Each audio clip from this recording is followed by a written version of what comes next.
Today is Wednesday, October 7, 2020. Coming up on Roland Martin Unfiltered, it is VP debate night. Senator Kamala Harris, VP Mike Pence square off in Utah for the first and only vice presidential debate. We'll discuss what to watch for. We'll also talk with New York Assemblyman and DNC Vice Chair Michael Blake about that. Also, Biden's plan to reach black male voters, and why are Democrats not being more aggressive in taking ownership of the First Step Act? The lots of we'll talk about with Michael Blake. A lawsuit has been filed against Texas for limiting the number of polling places to one per district. Kristen Clark with the Lawyers Committee for Civil Rights Under Law will be here to explain. In Missouri, voting rights groups are asking the Supreme Court to order all ballots to be counted. Dr. Randall Pickett joins us to break down the myths about racial equity. And New York Congressman Hakeem Jeffries will be here to talk about courting the black male vote, but also we'll talk about Democrats and the stimulus bill in Congress. Plus, a grand jury has indicted a St. Louis couple who pulled guns on Black Lives Matter protesters. Plus, the latest anti-Trump ads. And it's Wild Out Wednesday. Comedian Arvin Mitchell will join us. Folks, it's a jam-packed show. It's time to bring the funk on Roland Martin Unfiltered. Let's go. He's got it. Whatever the miss, he's on it. Whatever it is, he's got the scoop, the fact, the find. And when it breaks, he's right on time and it's rolling. Best believe he's knowing. Putting it down from sports to news to politics. With entertainment just for kicks, he's rolling. It's on go, y'all. It's Roland Martin, yeah. Rolling with Roland now. He's funky, he's fresh, he's real, the best, you know he's Roland Martin now.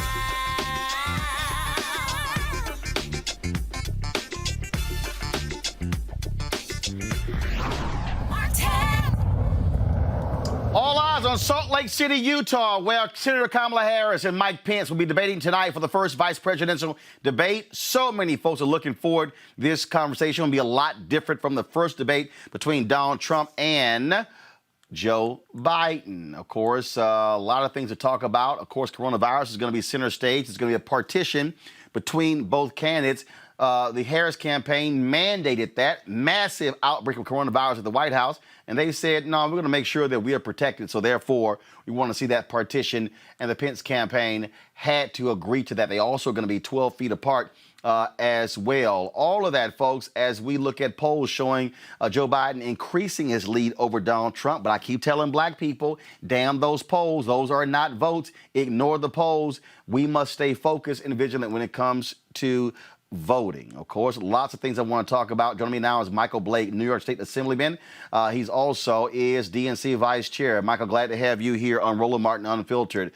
This is going to be obviously a critical debate here. The nation gets to see Senator Kamala Harris going one-on-one with VP Mike Pence. His tone and attitude is far different than that of Donald Trump. I do not expect Mike Pence to be interrupting, to be as boorish, to be as arrogant as Trump.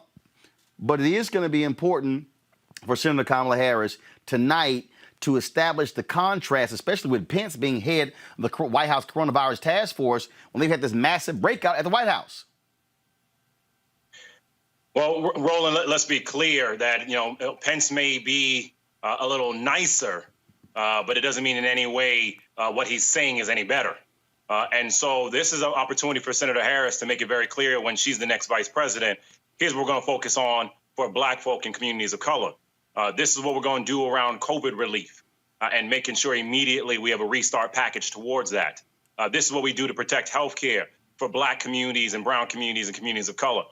This is what we're doing specifically around restarting the economy for black and brown folk as well. And so, Pence and what's happening in terms of the super spreading on the other side is absolutely irresponsible. And tonight, the country will see the vice president that Senator Harris is going to be for all of us. We obviously are going to also, you're seeing Donald Trump, who went back into the Oval Office. People walk around with PPP in the White House. They're still not really enforcing social distancing as well as masks. The public increasingly are upset with Donald Trump. We're seeing that in the polling data. Tonight is, again, an opportunity to put another nail in the coffin for a second term of Trump-Pence.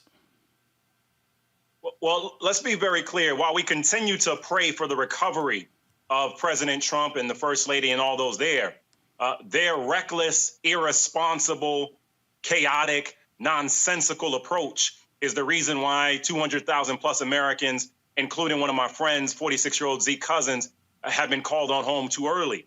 And so this is a very clear indication for anyone asking and wondering what's at stake. Black people, Black businesses are dead and are not coming back because, in large part, the irresponsibility of Trump and Pence. And so this is an opportunity for us to be very clear and very direct about what's at stake. And, Roland, as you know, I had the opportunity to work in the Obama-Biden administration within the White House, running African-American and minority business outreach for the White House, being on both campaigns. There is no way in hell that we would have had a space where you literally would have had a president who was still sick, going against doctor's orders, returning back to the White House, and putting more people at risk for his own personal gain. And so this is what's at stake right now. People have to understand. I understand you may say you want perfect, but it's about being clear about what's at stake.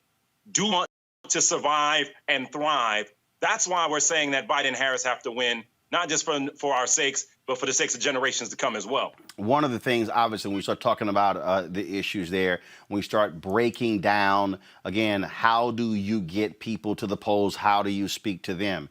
Last year, Black women were very aggressive in saying that the DNC was not listening to them, was not appealing to them. I remember there was a headline that was even in... it was in The Hill, where they said, why are Black women ghosting the Democratic Party? And that was important. And in fact, here was a piece that was in The Atlantic. Go to my iPad, please. This was a piece, a warning to the Democratic Party about Black voters. Cory Booker and Kamala Harris had the same grave message for their fellow candidates, talking about how critically important Black voters are.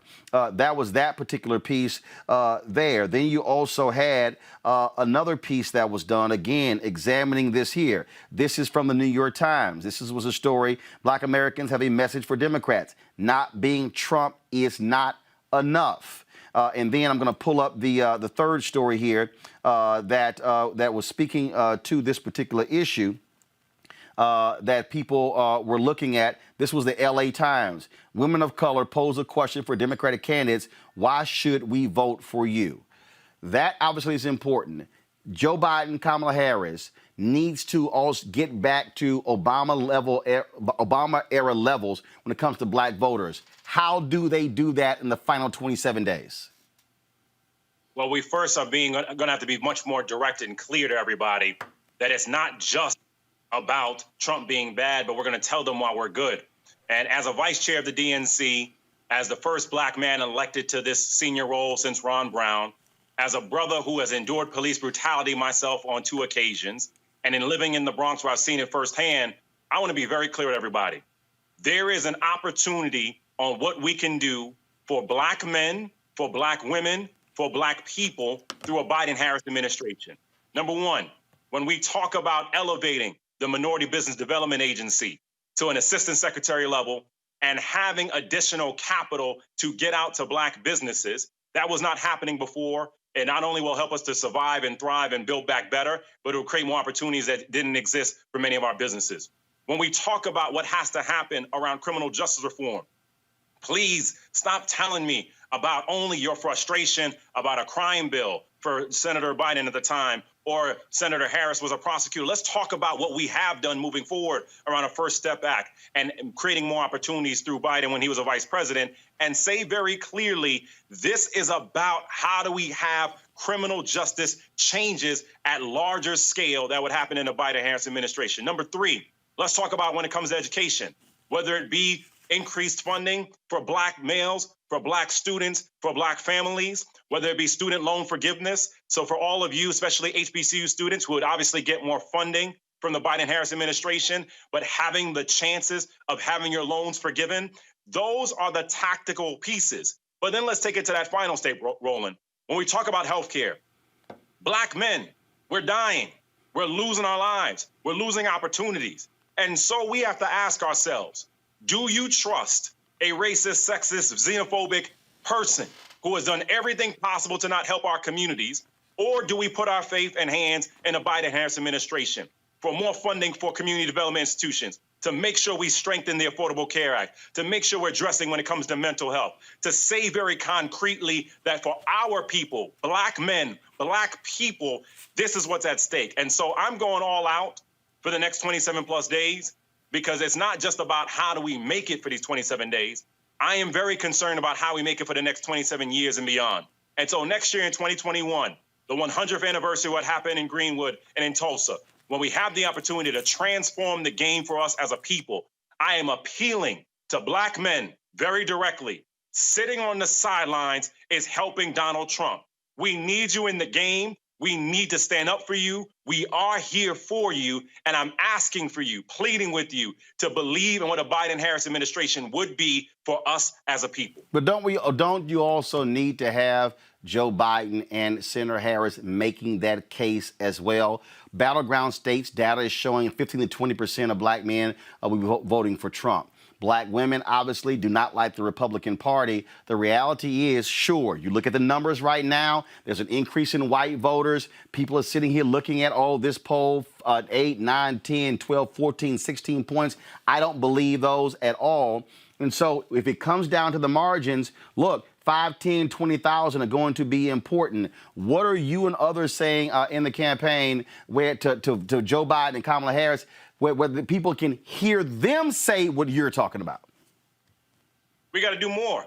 And I think, Roland, the reality is we have been doing the work, whether it be Make It Happen Mondays, when we talk specifically about Black businesses, when there was a Black business summit that Vice President Biden had in North Carolina, when it was Senator Harris in Michigan, whether it's Shop Talk, whether it's Sister to Sister. We're doing the work and we're organizing and mobilizing. But the reality is, if people are not aware of it and they're not feeling it, there's more we need to do. When we're having Soul of a Nation concerts on digital platforms, when we're going and engaging and having PSAs and digital conversations, when we're telling people about iwillvote.com, when we're amplifying voter protection efforts in 27 states, if there are still brothers out there and sisters out there that are not aware of that, then we got to drill down home. But I want to be very clear. Joe Biden and Kamala Harris are about our Black people, period. This is a man who I remember when he was a senator and was the vice presidential nominee, when he went to Macomb County and said very directly, you're going to vote for my friend, Barack Obama, to be the next president. Kamala Harris, when she came out to Iowa and campaigned for us to make sure we had a chance to have a President Obama in the first place. And what I'm saying is the work is happening, but we got to drill down more. And it's coming directly from Vice President Biden, directly from Senator Harris, on down through the campaign. And so our responsibility now is to amplify even more directly to that brother and sister that's on the block that's saying the Democrats are not rocking with me. And it's not that we are not. It's not that our policies are not there. It's not that we're not engaging. It's not that we're not mobilizing, whether it be more than a vote or when we all vote or engaging with our players and other entertainers and other celebrities. But we will be focused immensely, not on the polls, but on the people, and saying very directly, here's what's at stake to everybody. And so this is a plea.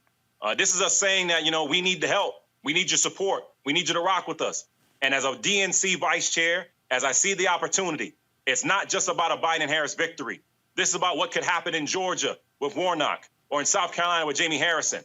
This is about creating more opportunities for all of us as a people, elevating a Cedric Richmond, who's our campaign co-chair, and Lisa Blunt Rochester, as well as another campaign co-chair, demonstrating our appreciation of Jim Clyburn as majority whip, but saying to the brothers in Michigan and in Wisconsin and in Arizona and in Florida and in Ohio, no matter the South Side or the South Bronx, we are ready to rock with you, stand with us, and give us a chance so we can demonstrate what it would be in the Biden-Harris administration. The last question I want to ask you. Yesterday we had, of course, Terrence Woodbury with Hit Strategies, as well as Alicia Garza with Black Futures Lab. They released their survey.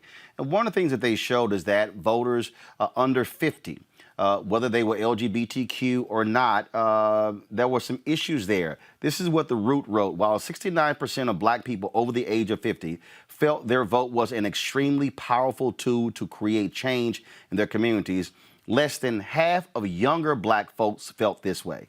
More than a third, 37% of young black Americans felt their vote was not a powerful mechanism for effecting change. So exactly, again, what is this campaign doing? Biden is doing very well, again, with older white voters. He has peeled some of that support back from Donald Trump, even in Florida, Ohio, Pennsylvania, and Michigan. But when you look at those younger black voters, what they're saying is, I'm not feeling a Democratic Party like my grandparents and my parents. What's the argument you're making to them as to why they should look at Biden-Harris and not just look at them, but actually cast that vote? Because marching in the streets is not enough, Roland. You know, I come to you as someone who is a New York Assembly member and, again, as a DNC vice chair, and I look at this from all perspectives. I look at when we saw the brutal effort of what happened against Jacob Blake. And the dynamic that happened there. What happened here? We changed policies so you could no longer have police misconduct be shielded. You look at what's going on in Virginia when they have a racial commission that they're now moving forward on and preparing and advocating for the signage of a bill that would decertify officers with police misconduct.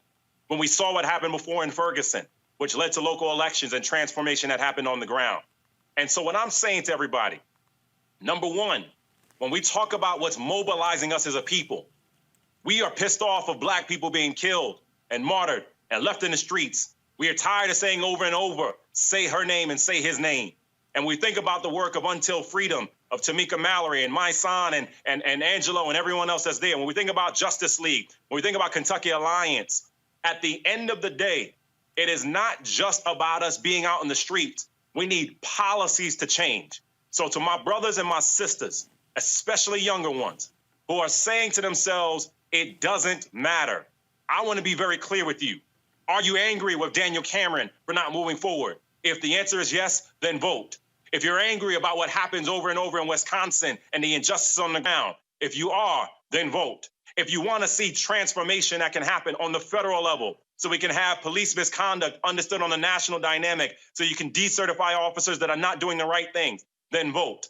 It is not enough to just protest. You have to vote for the policies to change. And so at the end of the day, that is our direct plea to the young people. If you believe in these things and you want to see transformation in a very real way, that is only going to happen by making sure you fill out the census before the end of this month and making sure that you vote.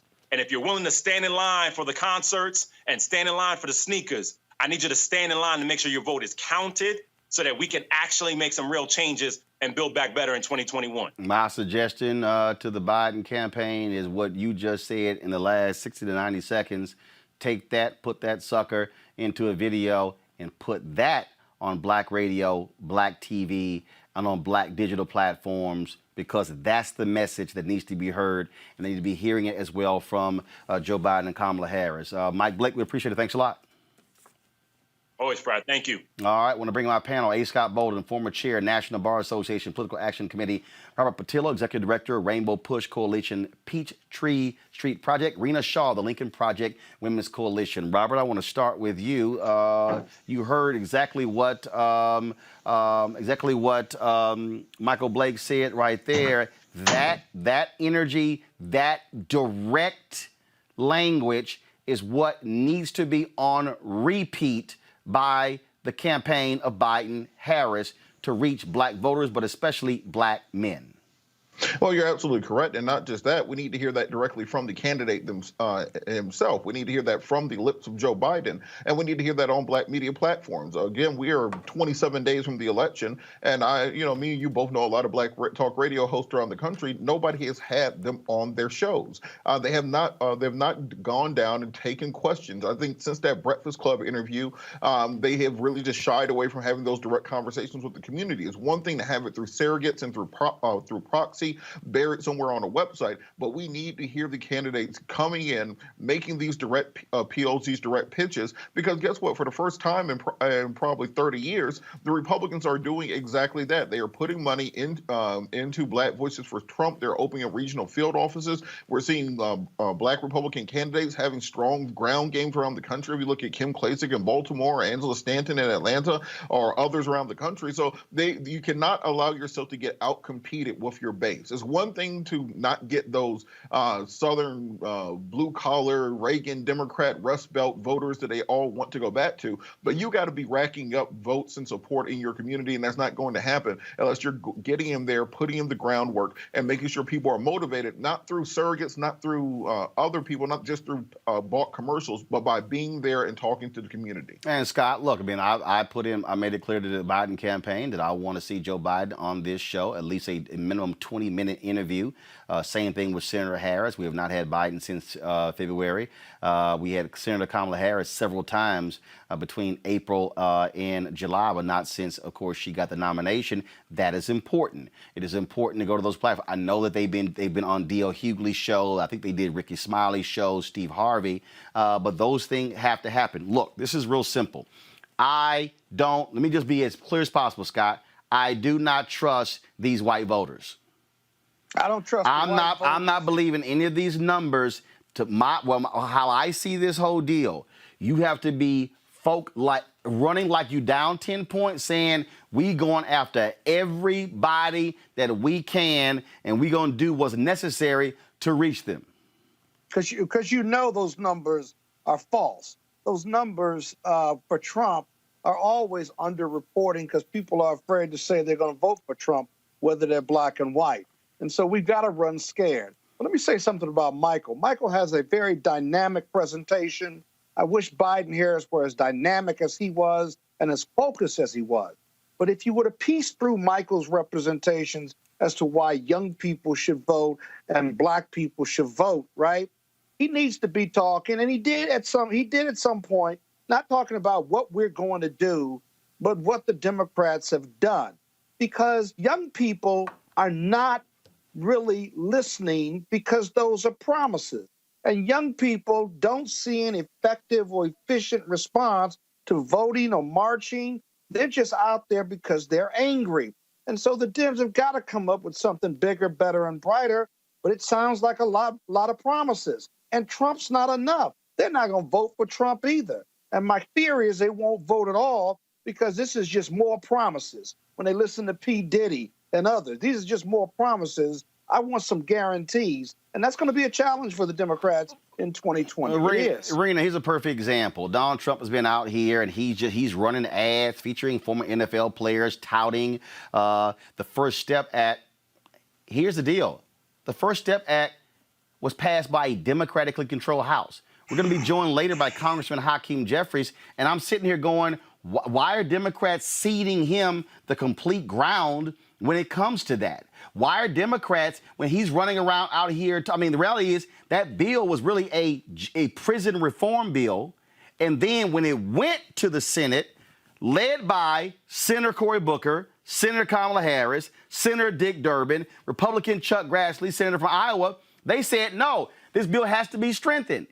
And so I'm saying, Democrats, your party made the First Step Act real. Take credit for it. Trump is running around talking about all the stuff I did for HBCUs. He didn't do that. That was Congressman Alma Adams' bill when it came to that permanent HBCU funding for one program. I'm like, Democrats, own that shit. You know, what you talk about, Roland, is so frustrating because to me, it's indicative of a larger trend. And I've seen this from the inside. Republicans, particularly Republicans like Senator Rand Paul, they love to pick up the mantle of criminal justice reform. They love to tout that as the one area in which they get it right and Democrats follow.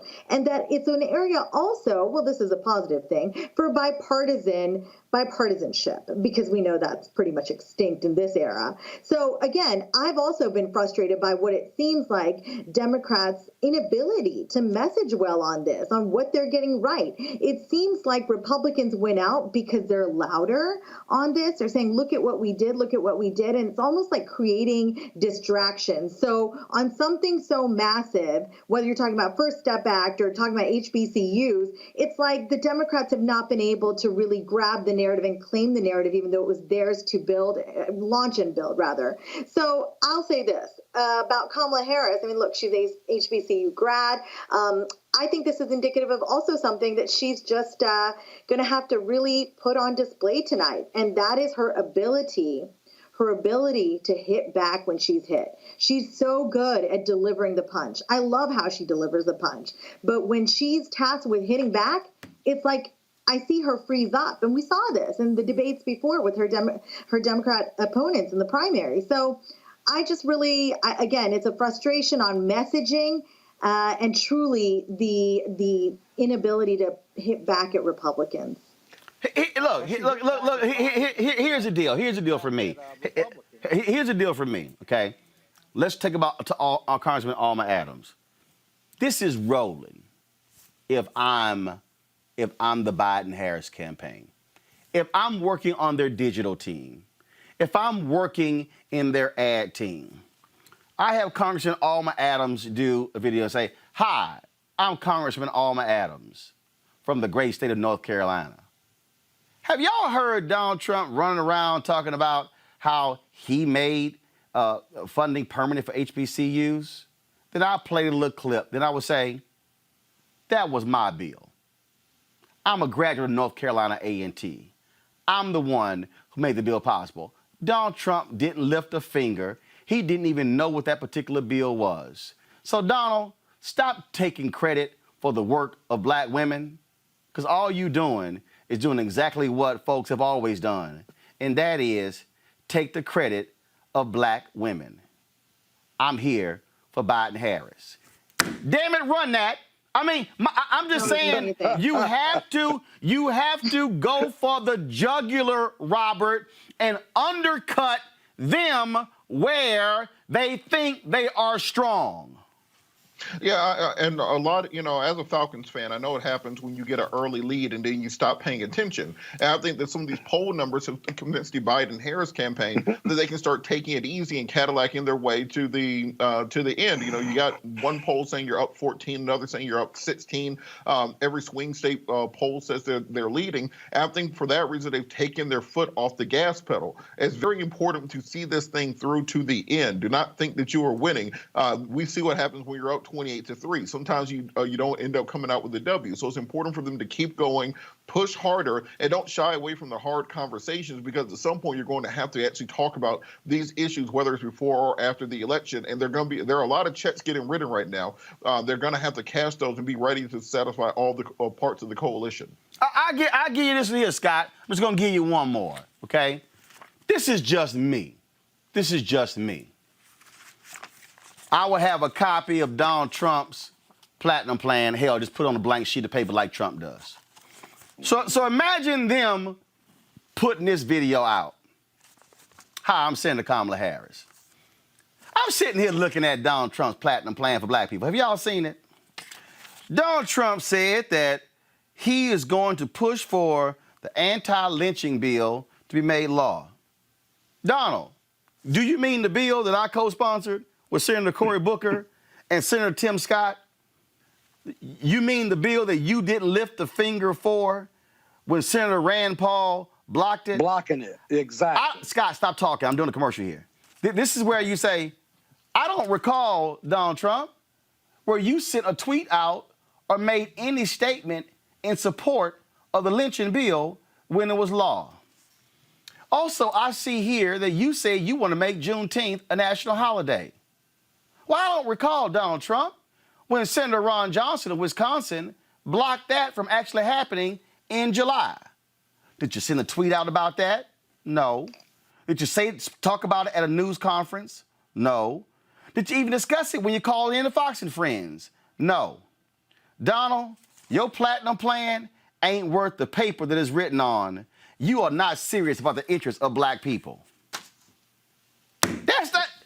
Drop that video now. Own that shit. I got a friendly amendment for you, too.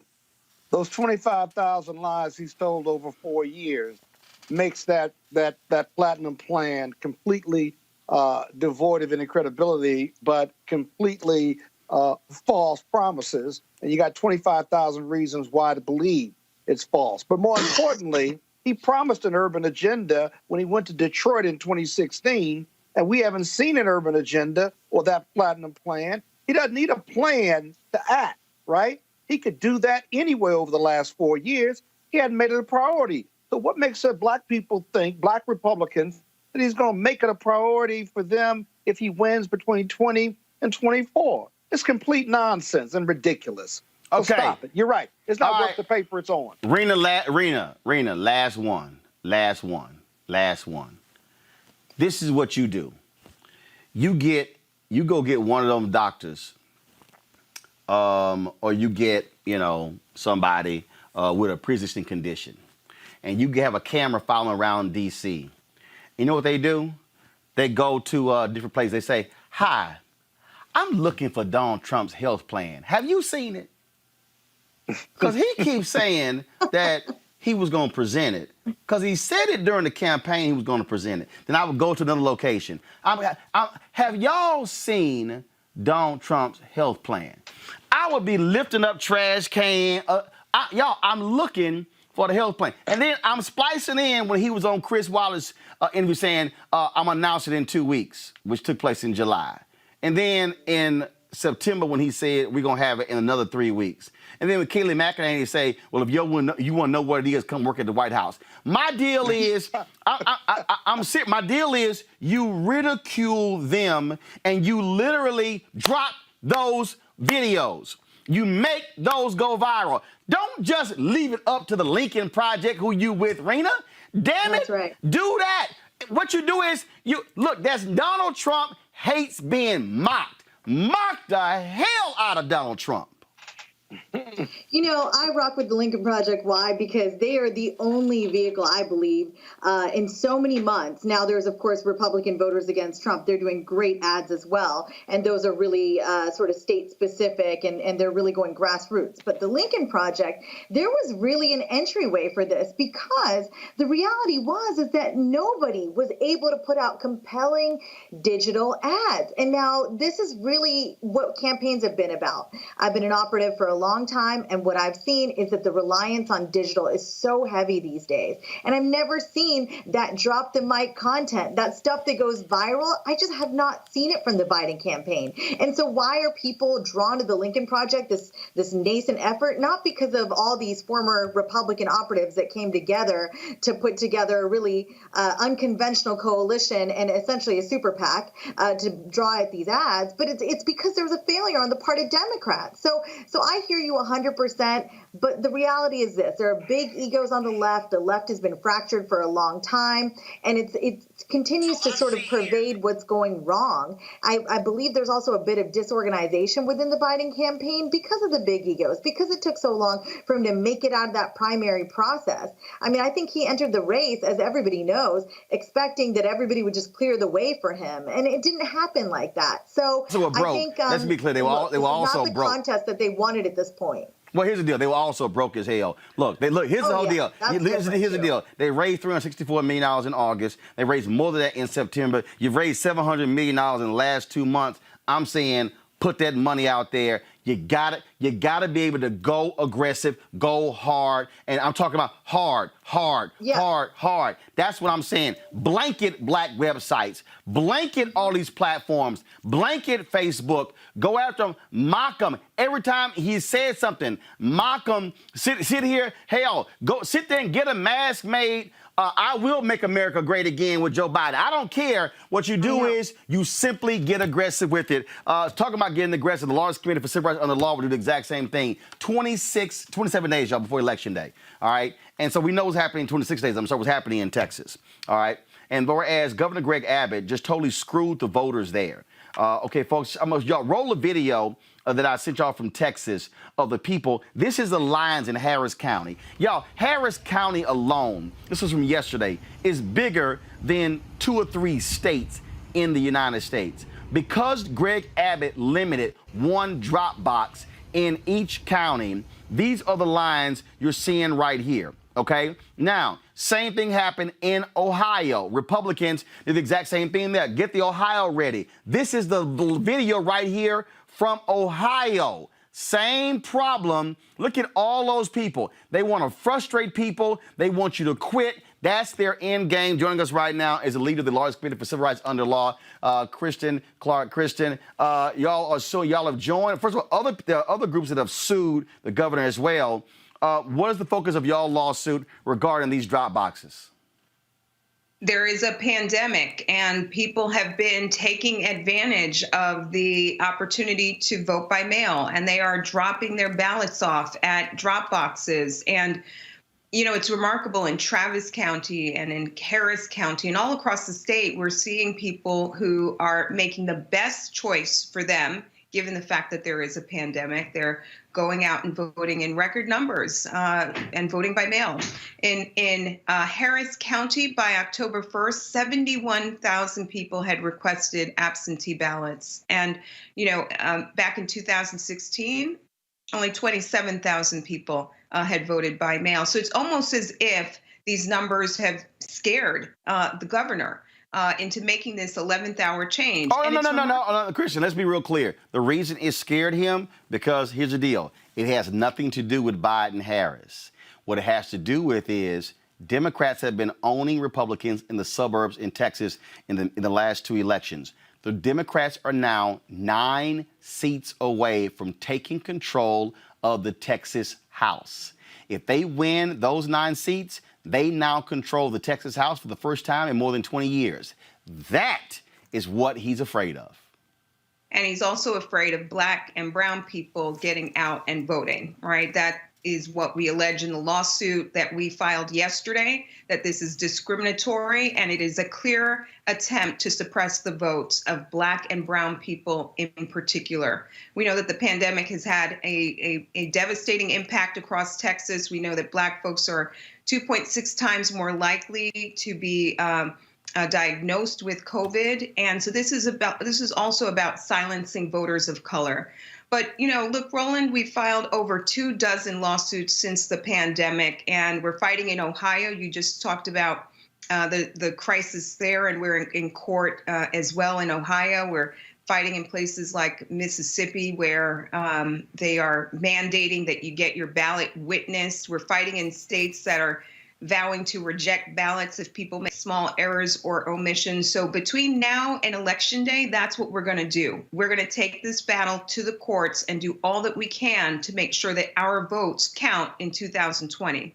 When we talk about what's happening, Bev, you could speak to this here. This case out of Missouri yesterday, voting rights groups asked the state's highest court to streamline Missouri's mail-in voting process because the various steps required to vote by mail during the pandemic are unconstitutional. They also said the court should allow county clerks to count all mail-in ballots on Election Day, no matter if voters follow a requirement that they get the ballot envelope notarized.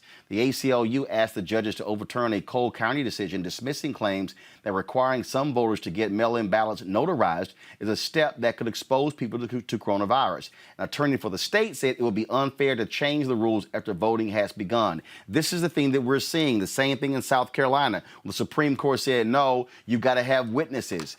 So what you have is you got Republicans in these states who are saying, no, keep all these things in place, and you're going, you know, we're in the middle of a damn pandemic.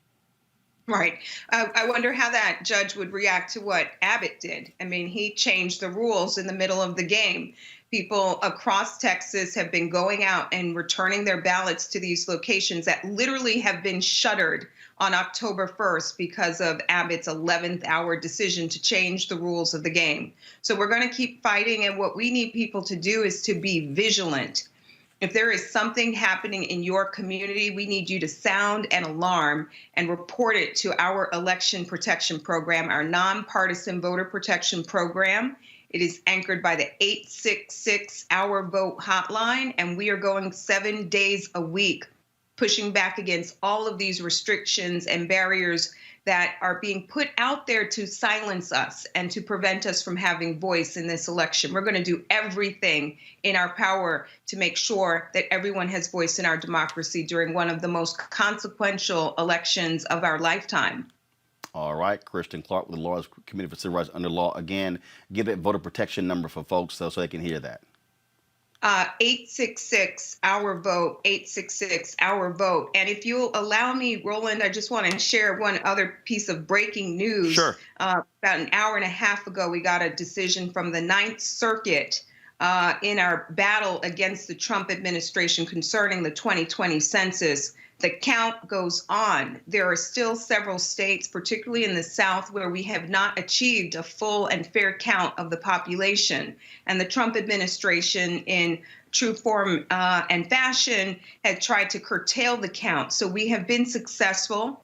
The count will not be cut short and will continue as of this stage through October 31st. So if there are people out there who have not yet participated in the 2020 census, and I know you have been pushing this to your audience, I just want to underscore that the count goes on. It's a very important victory that we secured just moments ago out of the Ninth Circuit. Well, that is certainly huge, and so I'm quite sure they're going to be appealing that to the Supreme Court like they have every single thing, hoping this conservative Supreme Court is going to rule in their favor. Where can people, again, give to donate to support the Lawyers Committee, the great work that y'all are doing? Thank you. You can support our work at the Lawyers Committee for Civil Rights Under Law by visiting our website, lawyerscommittee.org, and hit that donate button. We are fighting tooth and nail against the Trump administration to safeguard voting rights and so much more. So we appreciate the support. All right, Kristen Clark, we certainly appreciate it. Thanks a lot. Thank you for having me. We are going to see a lot more of this arena. Again, every single effort focused. Republicans are targeting all of these places, and they're going state by state. Texas, Missouri, Pennsylvania, North Carolina, South Carolina, Florida. It's on and on and on. They do not want all of the ballots to be counted. Yeah, because they know if they are, the big problem is that they will be swept out. And they won't retain these majorities that they have in state legislatures. They won't have the majority in the Senate. They're scared. I mean, this is about fear. And this is how Republicans operate. They instill fear. You know, they call out the left for being alarmist all the time. But what they have done in the minds of the base, the Trump base especially, we see a fear has been instilled of Black and brown people. I see it even in the narrative against Kamala Harris, for example. You know, let's not make any mistake. Tonight, sexism will be alive and well in the aftermath. I mean, people have questioned how she got to where she is, almost invalidating her, not just as a person, a daughter of immigrants, a Black Baptist who is married to a Jewish dad now, but somebody that really doesn't deserve to be where she is. And this is exactly why they do what they do. These governors, you know, they'll I can't even tell you, these dirty efforts. It should come as no surprise. This has been done in the dark for so long. Only now are we seeing the transparency that really we thought we had in this country. It's taken the work of great nonprofits, and it's going to continue to be outside of the political structure that people are going to have to go digging to see just how people's rights have been infringed upon at the state level. And local elections matter. People say it all the time. We don't know it until we feel it. And this is the year that we know that getting in the streets, that even hasn't helped. We will continue to be devalued, disenfranchised by Republican state lawmakers for as long as we keep them in power. There are so many more bad than there are good. And I know this because of my career, Republican politics, I've seen it at all levels. I've been told, no, there's so many good ones that don't believe what you're saying. They really believe that this is an America for all of us. But you got to look at how these people come up. It's so important that we read up on the candidates. This is the first year that I've seen such a push, and again, from nonprofit organizations all across the country that are from the center, they're nonpartisan, that say this is the first year that I've really heard a push that says, read up. read up, do your homework on who's on the ballot. Because if you go deeper into their backgrounds, you can suss out what doesn't smell right. And we're seeing that right now with the Supreme Court nominee from the Republican side, Amy Coney Barrett. And she's a real life handmaid. When we're finding out these details, it's shocking. And we know how they will govern when we read these details about their path. Lots of efforts out there, Scott, when it comes to getting people to be focused on all of these crazy arcane rules. A bunch of celebrities got together to talk about these nude ballots, this nude voting. I know it sounds strange. No, people's not you getting naked. It's naked. Right. Ballots. I got this, Scott. Can you please just let me host the show? Are you done? Thank you very much. When can I get in the studio? No. First of all, I got this. I'm hosting the show, so sit there and be quiet. So here's the deal. So a bunch of these celebrities, what they did is they got butt naked nude to talk about naked ballots. Watch this. No. I'm naked. I'm completely butt-ass naked. I'm naked. I'm like naked. There isn't a man behind me. These are my hands. Why you want me to be naked? I know what you're thinking. You're thinking, Ruffalo, put your clothes on. To be honest, I wish I could cover my hands with my boobs, but here we are. I'm here to talk to you about voting. Did you know that ballots could be naked? And if you don't do exactly what I tell you, your ballot could get thrown out. This is my ballot. Just got it. First of all, when your ballot comes, you're supposed to read the instructions. Read and follow the instructions that come with your ballot. And if they say to use a black pen, use a black pen. I know that's like literally the least sexy thing a completely naked person could say, but I have crumb like can of Pepsi. Is problem? Number 2. In some states like Pennsylvania, there are 2 envelopes you have to stuff your ballot in. Otherwise, it's called a naked ballot. Naked ballots. And you don't want to have one of those. Number 3, mail your ballot in as soon as you can. Don't sit on them. Get those things out ASAP. Like now. Do it! Get it in as soon as you can. I gotta get my ballot to the motherfucking post office. Let's go. Please vote. Take your clothes off and vote. Vote, vote, vote. Everyone's voice matters in this election. please vote. America needs you.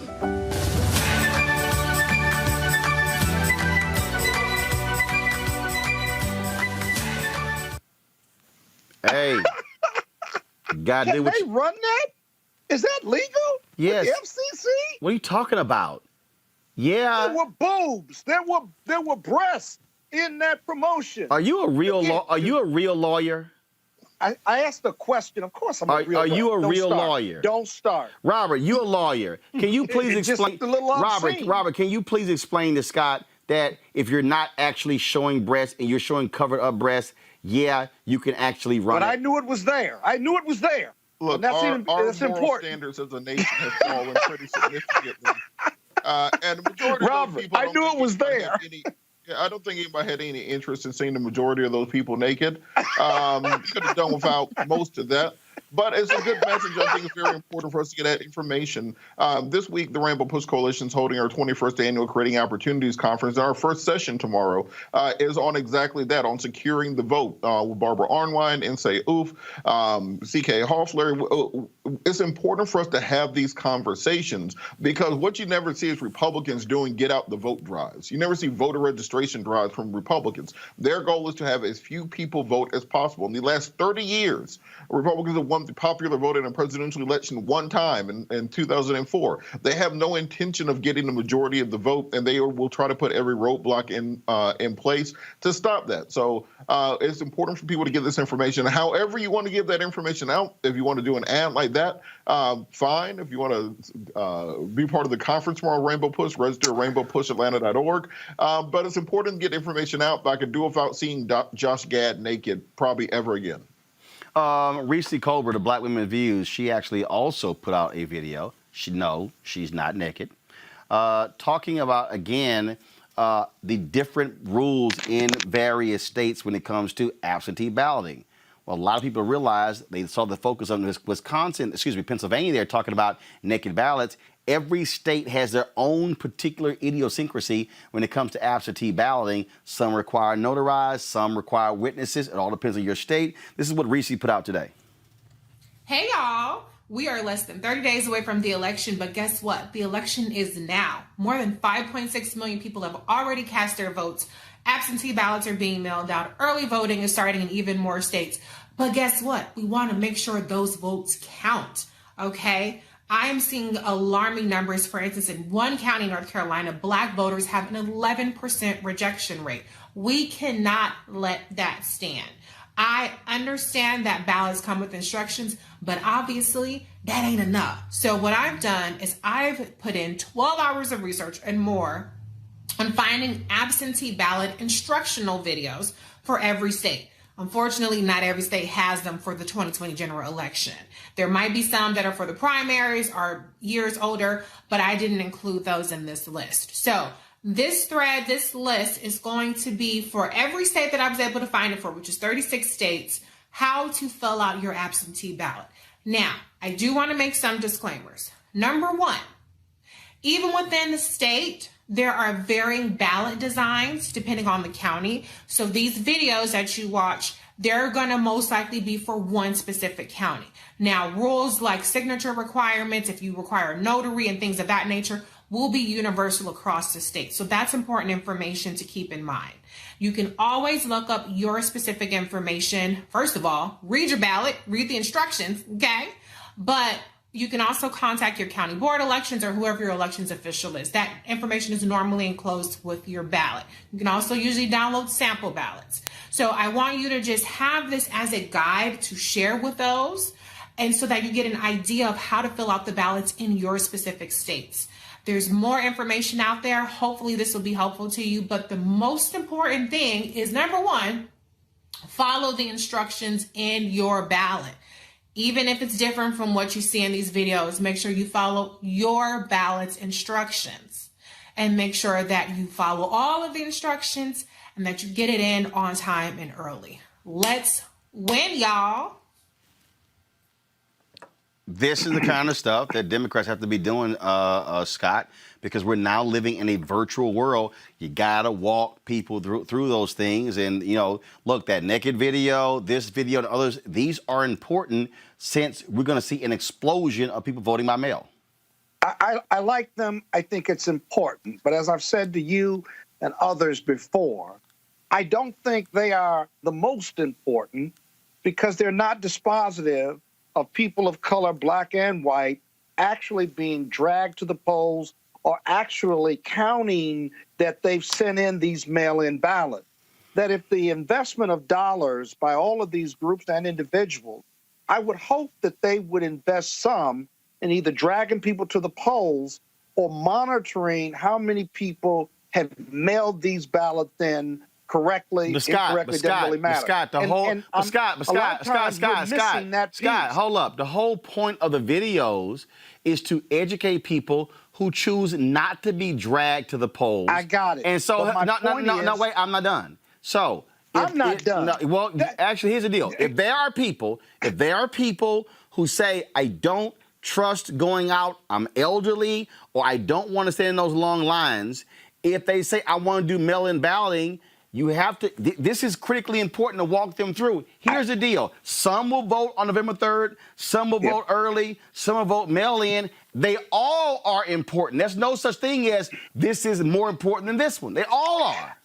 I didn't say that. You didn't let me finish. I think what's dispositive is their vote counting. And I want them to invest in how you mail in ballots, but I also want them to invest money and time and resources in dragging people to the polls the old-fashioned way. Because while it may be dangerous and we have to do it safely, in the end, that's the best way to ensure that our vote is counted, at least in my opinion. I got you. It's dispositive. And so it's all important, you're right, but dragging them to the polls. And I don't see a whole lot of ads about dragging people to the polls on Election Day in all 50 states. Well, it's because they're not going on Election Day. If you look at the process, there are two processes happening. First of all, this is what's happening right now. First, guys, get the graphic ready. voter registration deadlines. Before I can Or drag vote early. Drag them to the polls and vote early. Wait a minute. Before I can get you to vote, you got to be registered. Show the graphic, please. Here are the deadlines. Okay, today, of course, is October 7th. Today in Missouri is the deadline. And let me tell you, so you have October 9th, Idaho, New York, North Carolina, Oklahoma. Then, of course, October 10th is Delaware. Folks, this is why this is important, and this is why y'all gotta watch Roland Martin Unfiltered, because we are walking you through these things. This was an email that I got. This was an email that I received today from one of our viewers who is in Missouri. This is what he wrote. Uncle Roro, I just want to let you know how thankful I am for you enlightening the community about staying vigilant during this election season and checking our voter status. Because of you, just 1 month ago, I checked my voter status online, and my status showed that I was a registered voter. Due to all of the shenanigans by these devils trying to suppress our votes around the country, I decided on yesterday to check my status again. To my surprise, the message indicated that I was not a registered voter. Today in Missouri is the last day to register, so I got my ass up this morning and drove to the St. Louis Board of Election office because the bastards were not answering their phone, and I raised hell about my election status. After a few choice words with one of the workers there, and after the bullshit excuse she gave me as to why my voter status had been changed, I was able to correct it. I shudder to think what a betrayal it would be to my black family in this country if my vote did not count because I did not know my status. There is no way in hell I would miss voting in this election to get this known crazy-ass hateful racist out of the White House. I'm in tears today. I cannot thank you enough for your diligence in challenging your audience on your show to check our voter status. Voter suppression is real. Please keep warning the people. People's failure to vote in this election is a slap in the face of every black person around the world. Thank you, Uncle Roro. Because of you, my vote will count. This is why we got to walk people through these things, because we can't assume that people are just going to know. And it's not going to happen on CNN, MSNBC, Fox News, ABC, NBC, CBS. We have to use these platforms to constantly reach and teach people about these things. Robert, word from you before we go to break. This is why it's so important that we not just focus on federal elections, not just the presidency, but state and local elections also. Realize that many of these rules with regards to voting are made on the state and local level by your county board of elections, by your Secretary of State's office. It should not be this hard in an advanced democracy for people to vote. You should not need an advanced degree just to know all the deadlines in order to be able to vote. We have to make sure we make those changes on state and local level. Gotta go to a break. We come back. We'll talk to Dr. Randall Pickett about racial equity in this country. I'm sure he also has a few things to say about Donald Trump as well. Also on today's show, remember that couple in St. Louis who pulled the guns on Black Lives Matter protesters? Got their ass indicted. We'll break all that down next. Roland Martin Unfiltered. Back in a moment. Too often we will look at others and make a judgment on what they shouldn't do. I think we all have to operate based on our convictions, right? And that conviction, especially when it comes to being politically active, is going to take a different shape in each individual relative to who they are, their platform, their background, so on and so forth. But I agree with you that we all, especially in this moment that we're living in, should feel compelled, no matter what our sphere of influence is to do something to help make this thing different. Reverend Jesse Jackson, you have one vote. Use it, don't abuse it. Use that vote and keep hope alive. All right, folks. The nation, of course, has been embroiled in racial conflict since the murder of George Floyd on Memorial Day. For the first time in a long time, corporate America is recognizing that there's a problem and wondering what they can do to help. Joining me now to talk about some of those solutions and some myths, Dr. Randall Pickett, President and CEO of BCT Partners. Well, we had Mike Blake earlier. Now we got another alpha man, Dr. Pickett. That's, of course, heartburn for Scott Bolden. Randall, first of all, before we talk about this whole what's happening with corporate America, you had to deal with the bigot-in-chief, Donald Donald Trump when it came to Celebrity Apprentice. Surely you have some thoughts about what we have witnessed, not just this year, but since he walked into the White House. First of all, good to see you, Frat, and thanks for having me on the program. I got lots of thoughts, Roland, and you may recall that 4 years ago, I organized a press conference with other apprentice candidates, including Kwame Jackson, Marshawn Evans, others who had been on the show. And everything we said at that press conference is exactly what we've seen play out over the past 4 years. 4 years ago, we talked about Donald's petulance. We talked about the lack of having people in his inner circle who could challenge him. We talked about the revolving door of the Trump organization, of people coming in and going out. We've seen that in the White House. We talked about how he wasn't fit on the world stage as a leader.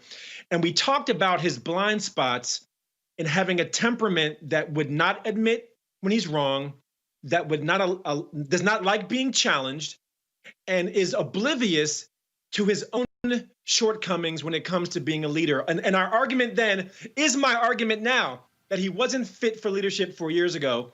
He's not fit for leadership 4 years ago. Only 4 years ago, people were voting on Donald's potential. Now we're voting on Donald's performance. And I'm hoping America got the wake-up call this time. The thing that we're seeing again is that we are operating in this racial reckoning.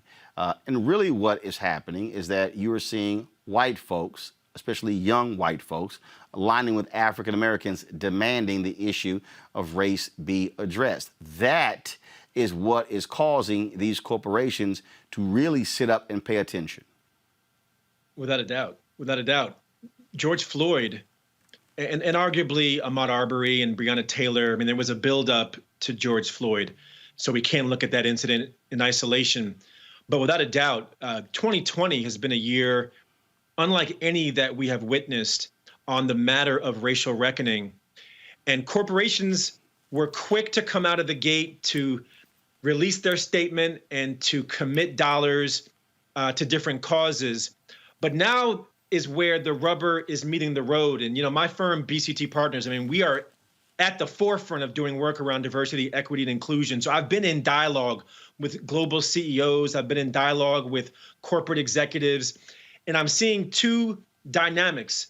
One is Black people holding their leaders' feet to the fire, saying you're not going to just release a statement and act like this is going to fade and go away. And they're holding them accountable to put some real teeth behind those statements. But on the other hand, I'm seeing companies who might have been quick to make a statement, slow to implement any real action, any real change. And that is what's most concerning to me. I feel like there are companies that are trying to wait this thing out and hope that it kind of blows over. And my message to Black folk at these corporations is, do not take your foot off of the pedal. The window of opportunity, while tragic, also opened the door for some real reform, some real change at the systemic level. And we've got to seize this moment so that a year from now, we're not having the same conversations. When you talk about that, one of the things that I have been saying also is that, and I've actually had corporate people tell me this, Black people are thinking too small.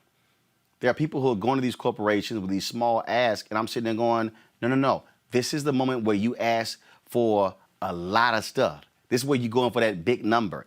And I think part of the problem, Randall, is that for African Americans, very few of us have been at the seat of power. And so there's this unwillingness to actually make a bold demand, to actually demand value in return for things that we do. That is something that Black organizations need to understand. Don't go into meetings with these corporations thinking small. When you hear these people talking about, oh, we're going to make $5 million, like, for instance, you know, YouTube announced this $100 million Black content creator fund. I said, no, I'm sorry. It should be $1 billion Black content creator fund. The reality is this here, and this is how I actually broke it down. And I was talking to, and I said this to somebody at YouTube. I said, guys, if you do the math, you take that $1 billion. I said, let's just say you took 500 million of that, okay? Let's say you chose to give $100,000 grants to black businesses. I said, let's just say that. I said, so all of a sudden, that means that's, in terms of black content creators, that's 5,000 black content creators who you could help fund with $500 million. I said, so let's just take the other $500 million. And then you say, well, we're going to do grants anywhere from 1 million, let's say to 3 million. But let's just say 1 million is a base. So now all of a sudden we're talking about now 500. I said, do you realize in one fell swoop that Google, which owns YouTube, would have funded more black media entities than at any other point in American history? So I'm sorry. And your $100 million, you're using it for stuff internally for docu-series or whatever. I said, no, that ain't helping black content creators.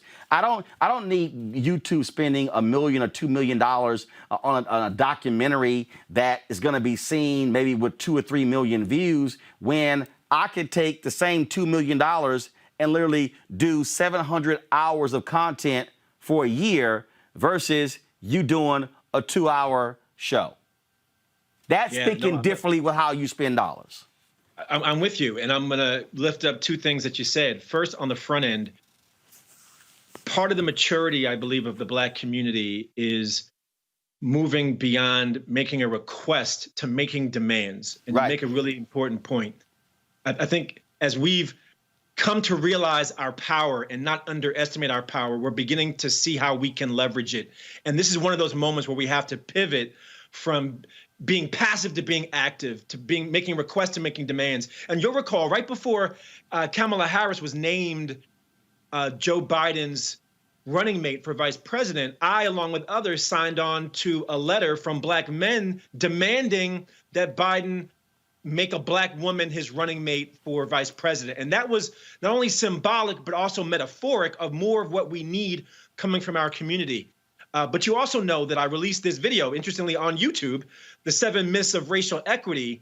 And one of the myths that I dispel is this idea that committing dollars alone is going to transform black communities. And part of my argument is, no, I need to see that money going directly to black businesses. I need to see that money being put directly in the hands of black people, because a plan that only commits to causes but isn't committing dollars to businesses and jobs and creating more opportunity is an incomplete plan. So I do think we have to shoot for the stars and not the mountaintop. They say if you shoot for the mountaintop, you don't make it, you fall to the bottom of the mountain. But if you shoot for the stars and you don't make it, you fall to the top of the mountain. We need more shooting for the stars in this moment and moments beyond this moment. Questions from panel. Robert, I want to start with you. Reverend Jackson has always understood that difference between asking and then making demands. Your question for Randall Pickett. Mr. Pickett, I think one of the questions is for black entrepreneurs right now, people who are trying to survive during COVID through governmental shutdowns. What are resources that they should be reaching out to in order to help maximize how they can take advantage of any business opportunities that do exist right now? No, it's a good question, and you know, I've been in business now for 20 years, celebrating our 20th anniversary at BCT. And I'm having these conversations with entrepreneurs a lot. I mean, there are local resources that entrepreneurs can access. There's certainly a Small Business Administration, small business development centers. There's a Service Corps of Retired Executives, also known as SCORE. And then at the federal level, naturally, there's the SBA, but also the Minority Business Development Agency, which just appointed a new administrator, David Byrd, to run that agency. But beyond that, I think it's also important for entrepreneurs to do their homework, because right now in this COVID-19 health, racist, economic pandemic, industries are losing and industries are winning. Losing airlines, losing hotels. Who's winning? Masks. Who's winning? Delivery. Who's winning? Technology. And so you have to look at where are opportunities being lost and where are opportunities being gained. Microsoft started in a recession. Netflix started in a recession. The list goes on. So pivot your thinking and look at what's happening in the industries before our eyes and look at where opportunities are being lost, where they're being shifted to, and pivot your organization, pivot your company, pivot your strategy toward where there's growth. Scott, question. Yeah, Doc, Scott Bolden here. I've read your 6 myths. The myth you talked about earlier was myth number 6. You published this on CNN, and I'll be honest with you, I think it ought to be required reading for every corporate executive team in the country. I've just been that impressed. I manage 100 lawyers out of 1,800. I've been at the firm 30 years, and we have a racial equity action plan that everyone is involved in. But the clarity of your writing and demystifying these myths is just so very powerful. And I hope everyone, Roland sent this to me in prep for today, I hope your distribution continues. I'd like to connect you with my CEO, global CEO, because we are not perfect and we are still looking for the right approach and the right answers. But this piece was just so very powerful. So thank you for doing it. Well, no, thank you for that feedback. The Lord placed this topic on my spirit, and I actually went into the studio to record that video early in the pandemic when I had some concerns. I haven't even seen the video. I'm going to pull that as well and remind you, I gave you all those compliments that I'm a good Kappa man. Well, I gave a shout to one of your frat brothers. You know, Kwame Jackson is your frat brother and a dear friend and a role model for me. I do. Season 1 of The Apprentice, who paved the way for me to win season 4. Rena Shaw, your question. Rena, are you there? Hey there. Sorry about that. There we go. Technical glitch. No, I love this topic. This is really great, because we got to talk more about business. I mean, I'm a political operative, but I'm also a businesswoman. And for me, I had a really compelling conversation with a young woman from Baltimore just recently, a woman named Nicole, who started this organization called Be More Baddies. And she's based out of Baltimore. And she said to me, she started this as a nonprofit. And she was frustrated because she has a day job. She's like, I'm doing this and I'm trying to figure out the funding world for nonprofits. And I said, tell me what your nonprofit's about. She's like, I am trying to get Black women to advance by doing something different, by getting them exposure. That whole sense of if you don't know where you're going until you know where you've been, right? Well, if you've not been somewhere, how do you even know how to act when you want to get to that corporate table, right? And so I see all these initiatives looking to get more women in the C-suite. That's important. One frustration of mine, of course, is that a young woman like this, she has to do this in her free time. She's looking, again, she's on the nonprofit side, but I'm thinking of all my for-profit entrepreneurs, my friends who are Black women with incredible businesses. And Black and brown women, because I know Black Girl Ventures, started by Shelley Bell. I want you to talk a little bit about access to capital, if you will. It's just so important, I think, for Black women and men. Can you talk a little bit more about that? Again, like I said, Black Girl Ventures is the only thing I know of for Black women to even learn how to pitch and then to go pitch and stuff like that.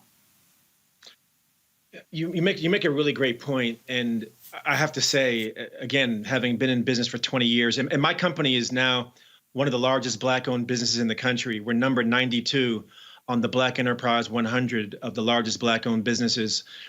And even despite our growth, despite our 20-year run, despite us being one of the largest Black-owned businesses in the country, we just applied for financing and we were denied. And not only were we denied, but the bank that we applied to told us that they couldn't even match the existing financing package of our current bank, meaning they said to us, we don't know how it is that your current bank gave you what they gave you. We can't even give you that. I said, you've got to be kidding me. And I've been in this game for 20 years. So when people talk about lack of access to capital for Black and brown entrepreneurs, I have seen this challenge since day one and now day 20 years later. And my only response to that is to their credit, there are Black-owned banks that are now merging and consolidating, not only by necessity, but also by strategy. And we're now building a broader economic base to not go to the traditional financial institutions, but to go to banks that are owned and operated by Black and brown people to get the financing that we need. And they're capitalizing on 2020 when somebody told me Black is the new Black. I don't know what that means, but right now they're seizing the moment to get access to assets that would have been more difficult before 2020. And that, to me, may be a watershed moment for our community in getting access to real capital to really grow our companies. Well, that is certainly the hope that we see, and then we certainly will see what happens on that front. This is the moment. I keep saying this is really the third Reconstruction, the moment that we're in, Randall, and the opportunity for people to understand that the first one lasted 12 to 14 years. The second one lasted 16 years. I really say this has to be sustained effort for at least 20 years for us to begin to truly achieve economic equity as we talk about race equity. Absolutely. I agree, Roland. And not only is this a moment, but my hope is that it's a movement. Right. That a year from now, we're not having the same conversation.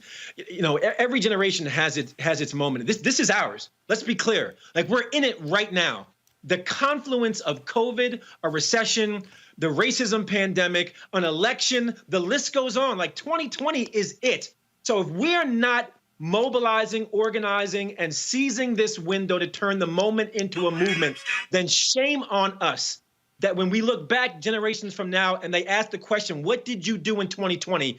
Each and every one of us better darn well have an answer for what we did. Dr. Randall Pickett, we appreciate it. Thanks a lot. Thank you, brother. Thank you. All right, folks. All right, y'all. The orange one decided to come out. He went to the Oval Office today. And if y'all want to see stupid in action, watch this. To be given the same treatment as your president, because I feel great. I feel like perfect. So I think this was a blessing from God that I caught it. This was a blessing in disguise. I caught it. I heard about this drug. I said, let me take it. It was my suggestion. I said, let me take it. And it was incredible the way it worked. Incredible. And I think if I didn't catch it, we'd be looking at that like a number of other drugs. But it really did a fantastic job. I want to get for you what I body to be given the same treatment as your president, because I feel great. I feel let's see here. You thank God you got coronavirus. Right. I ain't never in my... Go ahead and run these ads. This November 3rd, everything is at stake. We are surrounded by chaos. We are being governed by selfish interests who peddle misinformation. And if we do not stop it... Jesus, honey, too much. Too much? Yeah, it's all this fear and scary. Yeah. Isn't that how it is? Well, yeah, but that's part of the problem, right? Everything is discussed at this sort of extreme, and all everybody can do is scream at each other because they don't have the perfect solution, and the stakes are so high, you know? Then you're addicted to the screaming. So what do we do? I don't know. I think we just talk about it calmly. This November 3rd is a very important election. How's that? Better so far. A very important election. Trump has been bad. He really has. Trump has been bad. So we need to get him out. Absolutely. But it's not just about Trump. It's about much more. We need to focus on the Senate as well. Absolutely. I'm getting with it. Yeah, okay. And not just the Senate, honey, but it's state legislatures Right. and local issues and Right. candidates. That's what I'm going to get You to. know, I understand Biden might not be everybody's ideal candidate, but you know what? He is human and decent and kind. And guess what? People voted for him. That's democracy. And it isn't just about one person. It is about getting past COVID responsibly and fixing the economy for the working class and the middle class and the Supreme Court and immigration, racial justice and climate change. My God, you know, the friggin' world is at stake here. Literally the actual earth that we are standing on. If we do not act now. Honey?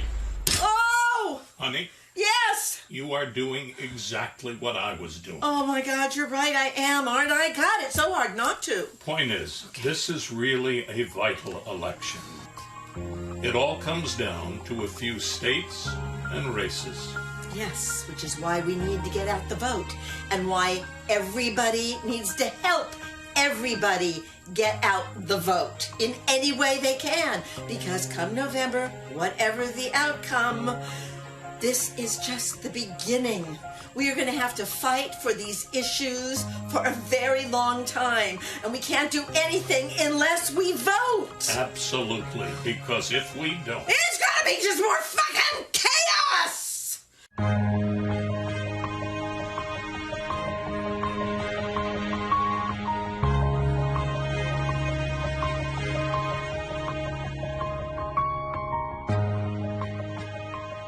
That was actor Mandy Patinkin, of course. Too funny. You've seen him. That was pretty funny. But again, I think what you're seeing, Scott, you are seeing folks understand the digital world that we're living in, understand that not everything runs on television. And so when you begin to have those type of ads running on Facebook, running on Instagram, running on Twitter, they are reaching millions of people. Yeah, television is almost moot at this point, given where we get our news from. If you read those statistics, that ad captured how most people, other than the GOP, feel about the country. And you know what? What was powerful about it is you have these very casual older people who they're talking and they're saying, let's just calm down and chat. And then she obviously goes off, and then they both kind of go off. And then, you know, you have the music and the pictures, just very powerful. You know, great ads keep your attention and you get the message. That was a really odd ad, but it did both. And hopefully it'll do both for those. It'll do the same for those people reading it who are very frustrated, whatever group you're in, and will go vote and vote for someone that's humanly decent, Biden and Harris. Got a couple of other ads. One is about Project Lincoln that uses the song from Evita. That Donald Trump supposedly likes that particular production. And we also have General Michael Hayden, former head of the CIA, longtime Republican, saying why Donald Trump ain't it. Roll it.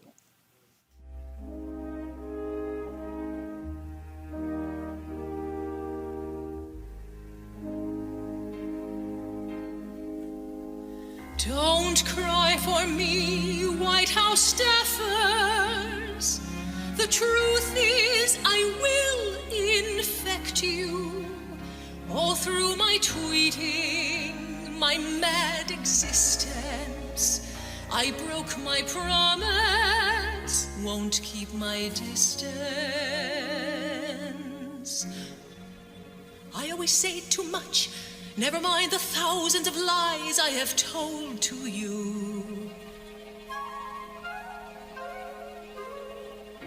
As for wearing masks and acting sane, that is nothing that I will ever do. So don't cry for me, Secret Service, though COVID might just well kill you.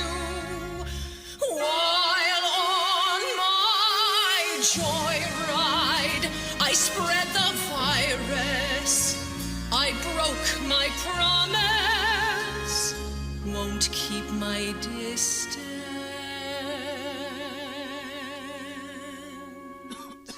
The Lincoln Project is responsible for the content of this advertising.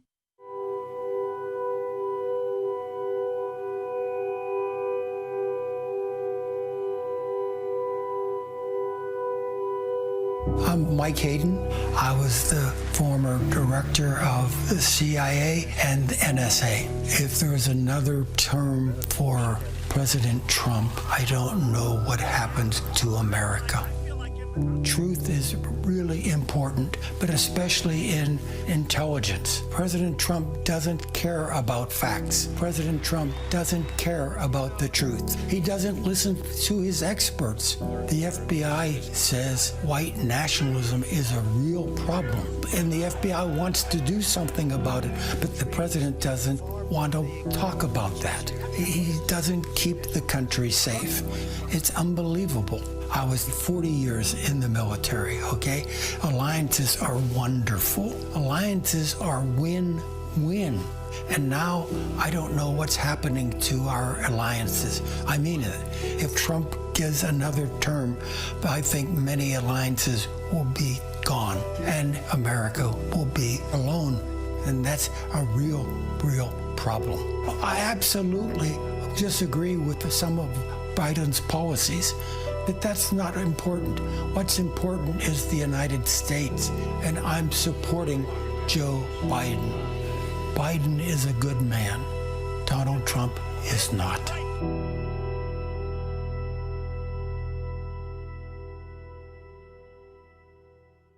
I just left Walter Reed Medical Center, and it's really something very special. And I learned so much about coronavirus.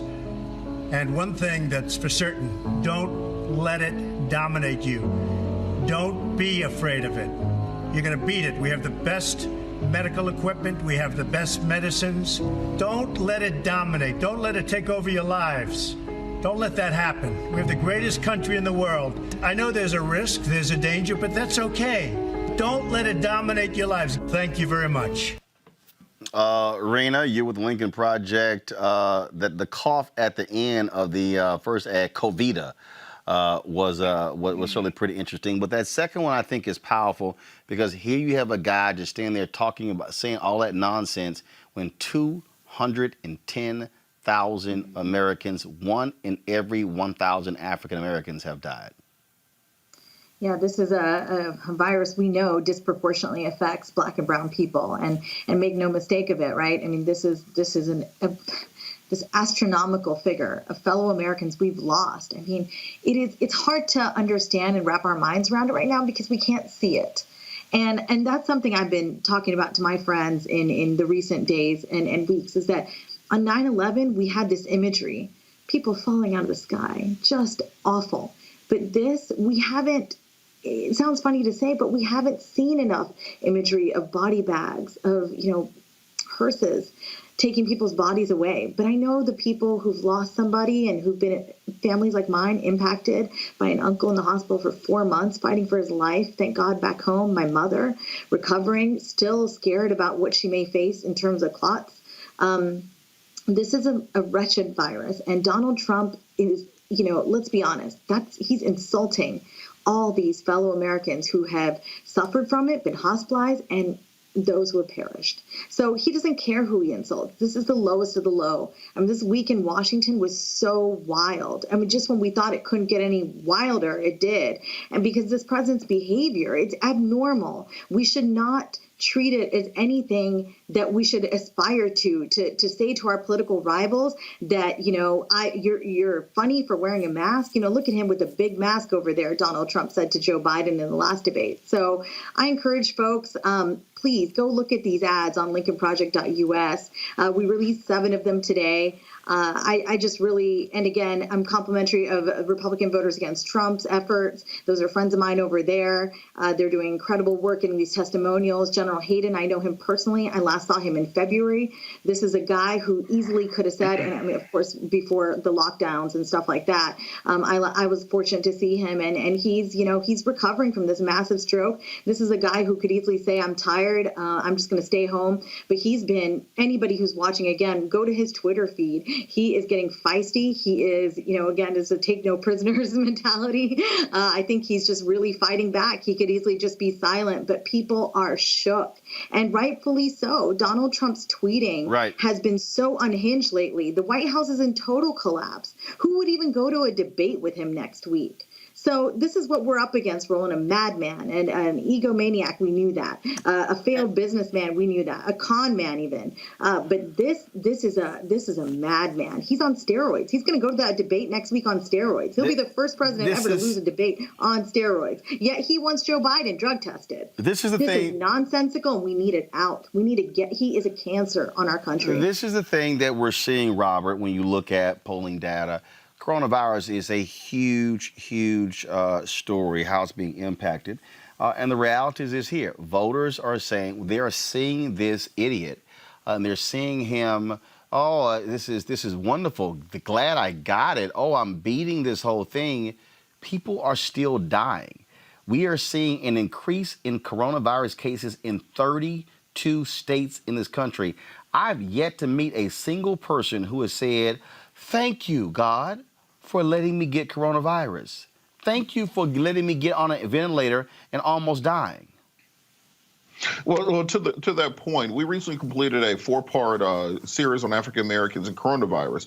The first session was with Dr. Collins, the director of the NIH. Second session was with Dr. Redfield, director of the CDC. Third session was with General Perna and Dr. Slawi from Operation Warp Speed. And Monday, we had an hour-long conversation with Dr. Fauci. None of them in 4 separate sessions said anything that the president said. None of them said that we do not need to let it dominate our lives. None of them said not to worry about it. What they did was impress upon us the deadly nature of this disease, its disproportionate impact on the African-American community, what needs to happen in order for us to develop a virus, and more so the amelioratory efforts that need to be taken in the interim, which can be more effective than even the vaccine could be once it's developed. President Trump did not get the virus from God. He got it because he refuses to socially distance. He still held rallies with thousands of people there. He refused to wear a mask. They joke about it. They've joked about it from day one, and they still think that it is a joke. And let's understand the timeline on Trump's diagnosis. The super spreader event was his debate preparation session.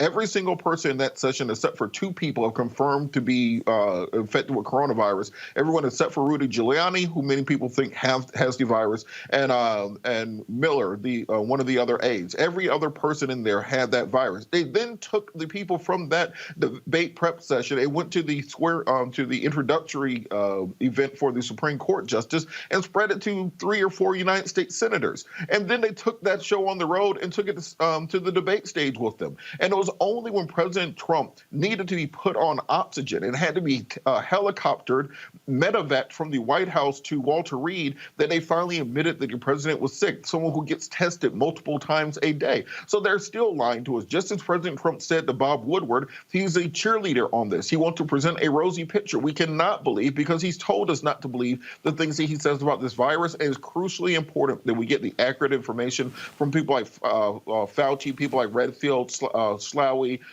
Dr. Collins. Tomorrow at the Rainbow Push Conference, we will be playing all 4 of those seminars for people who are present. And it's the biggest clearinghouse of information where the leaders of this nation's response to coronavirus are speaking directly to our community. And if you want to see Trump supporters who are just stuck on stupid on this very topic, we might as well look at this idiotic video put out by Herschel Walker. Listen to this fool. Hey, I've been listening to Vice President Biden and his campaign talk about the over 200,000 deaths that has come from COVID. And, 1 death is too many. But last night, I'm always studying, I'm always looking. I saw a word called comorbidity, which is a pre-existing condition, meaning that people that may have had a heart, a lung, cancer, even obesity, that could have played a part in the death. That we need to try to work with this pandemic, not just run away from it. They talk about shutting this country down, and they don't give you the facts, and shutting this country down with people losing their jobs and people losing their companies, where now they don't have money to pay the rent. So now depression sets in, domestic violence, child abuse, which many kids talk about that at school. That's how you learn about it. Human trafficking. So many other things that plays a big part. Depression, as I said, plays a big part. They don't talk about that.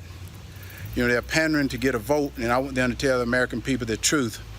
1 death is too many, but we got to learn to live with this pandemic. It's not going away anytime soon right now. So we got to learn to live with it, not run away from it.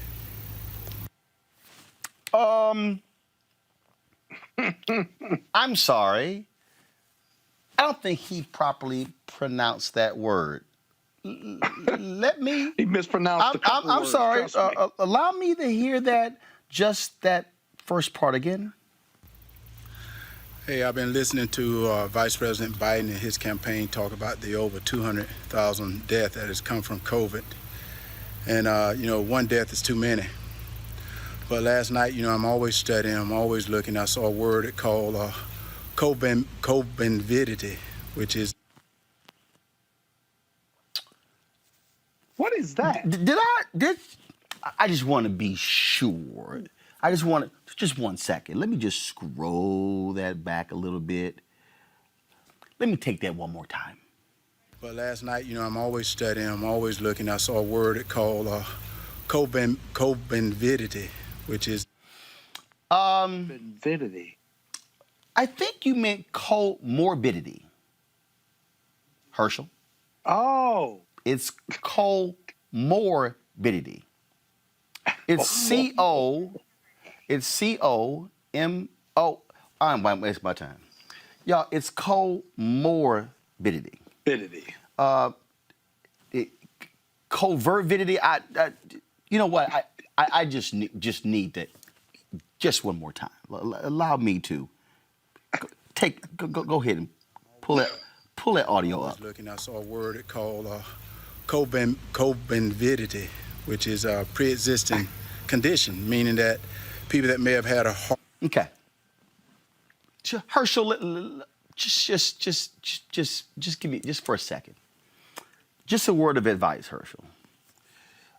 If you're going to do a video and the attempt is for the video to go viral, it might help if you actually pronounce the word properly. That's what you might do.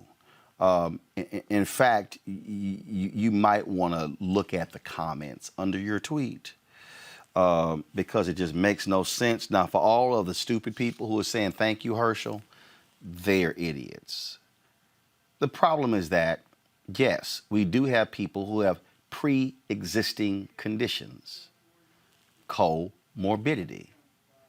We understand that. But the reality, Herschel, is that I don't think somebody with a pre-existing condition wants to die prematurely. And that's what we're seeing with coronavirus. Because here's the fact. If they did not have coronavirus, they would not be dying now. Now, Herschel, you can attempt to try to explain away your boy Donald Trump. And you can be a good little soldier. And I know you play for his New Jersey Generals. But the reality is, Donald Trump has failed people in Georgia, where you are a living legend. He's failed people in this country. And in fact, when you say comorbidity, Donald Trump, who's 74 and obese, he also falls in that category. I'm just saying. Just saying. Folks, joining us right now is Congressman Hakeem Jeffries of New York. Glad to have him on the show. Congressman, it has been frankly embarrassing to see, and I have not called this man president. I said on ABC in February of 2017, I will never call somebody president who grossly disrespects the office of President of the United States. And the day he chooses to respect the office, then I will use that particular title. But to see this man, who still has coronavirus, go into the Oval Office, putting people's lives at risk. Nearly 24 people have tested positive who were at that reception for Amy Coney Barrett. And this arrogant, narcissistic individual refuses to put a mask on. And then he did a video saying, I thank God for me getting coronavirus. This is a simple, massive failure of leadership. Without question, Roland, it's great to be on and really appreciate your powerful voice and always being a voice for the voiceless and a defender of the disenfranchised and speaking truth to power. You know, this is a man who has been an unmitigated disaster, and leadership or the absence thereof has consequences. And we've seen that more than 200,000 Americans have died. More than 100,000 small businesses have closed. More than 7 million Americans have been infected by the coronavirus, disproportionately Black and brown. And of course, tens of millions of Americans have been unemployed throughout this process. And the president acts like this is not a serious thing. He's continuing to play games and basically failing to acknowledge the severity of the COVID-19 pandemic because he doesn't think it fits his re-election narrative. And this is somebody who has told more than 20,000 verifiable lies and half-truths during the course of his presidency. But I think, Roland, the most significant lie he's ever told is that he cares about everyday Americans. He does not. He cares about himself. He is a malignant narcissist. And that is a dangerous thing in any case, but certainly when you are the so-called president of the United States. One of the things that's very interesting is that there are Americans out there who are seriously hurting as a result of the economy, how coronavirus has impacted us. Donald Trump tweets that, oh, he's not going to do any deal until after, quote, we win. Then all of a sudden he gets a lot of pushback from Republicans. And then he says, oh, if they send me a clean bill, I'll sign it. He's refused to meet personally with top Democratic leaders on a bill. You and Speaker Pelosi, y'all is dealing with Treasury Secretary Steve Mnuchin. That's absolutely correct. Effectively, he's refused to have any conversations with members of the Democratic leadership, including Speaker Pelosi, since she made the decision to launch an impeachment inquiry, which, by the way, was the right thing to do under the circumstances because the president is a living, breathing abuse of power. And it happened in the context of the Trump-Ukraine scandal. It continues to happen. Now it's in the hands of the American people. But it's been incredibly reckless. And you're right. He owned the failure to arrive at an agreement, just like he owned the shutdown in December of 2018. He's his own worst enemy because sometimes he actually does speak the truth. And he's done that in this particular instance. He doesn't want a deal because he doesn't care about everyday Americans. That's why he directed Secretary Mnuchin and Mitch McConnell to shut it down. Now, some people have said this is a president, Roland, who only cares about himself. I think that that's probably a little bit unfair. He cares about himself, his golf game, and the stock market in that order. And that's it. We've got a big debate tonight between Vice President Mike Pence as well as Senator Kamala Harris. One of the things that I am perplexed by, you were the person who led the effort to shepherd the First Step Act through the House before it went to the Senate. There were Democrats who demanded a lot of changes be made before the bill became final. For the life of me, I don't understand why Democrats are allowing this man to act as if he takes all the credit for the First Step Act. If Democrats don't pass this bill in the House, there is no law. And I'm just not even understanding why Joe Biden and Kamala Harris are not making that point, saying, no, you're not going to stand here and take credit for a 17% reduction in folks in federal prisons. If Democrats did not push this White House, you were there. They didn't want to do criminal justice reform. They only wanted to do prison reform. Well, without question. And, the foundation for criminal justice reform was laid by President Barack Obama, Eric Holder, and then the new Attorney General, Loretta Lynch.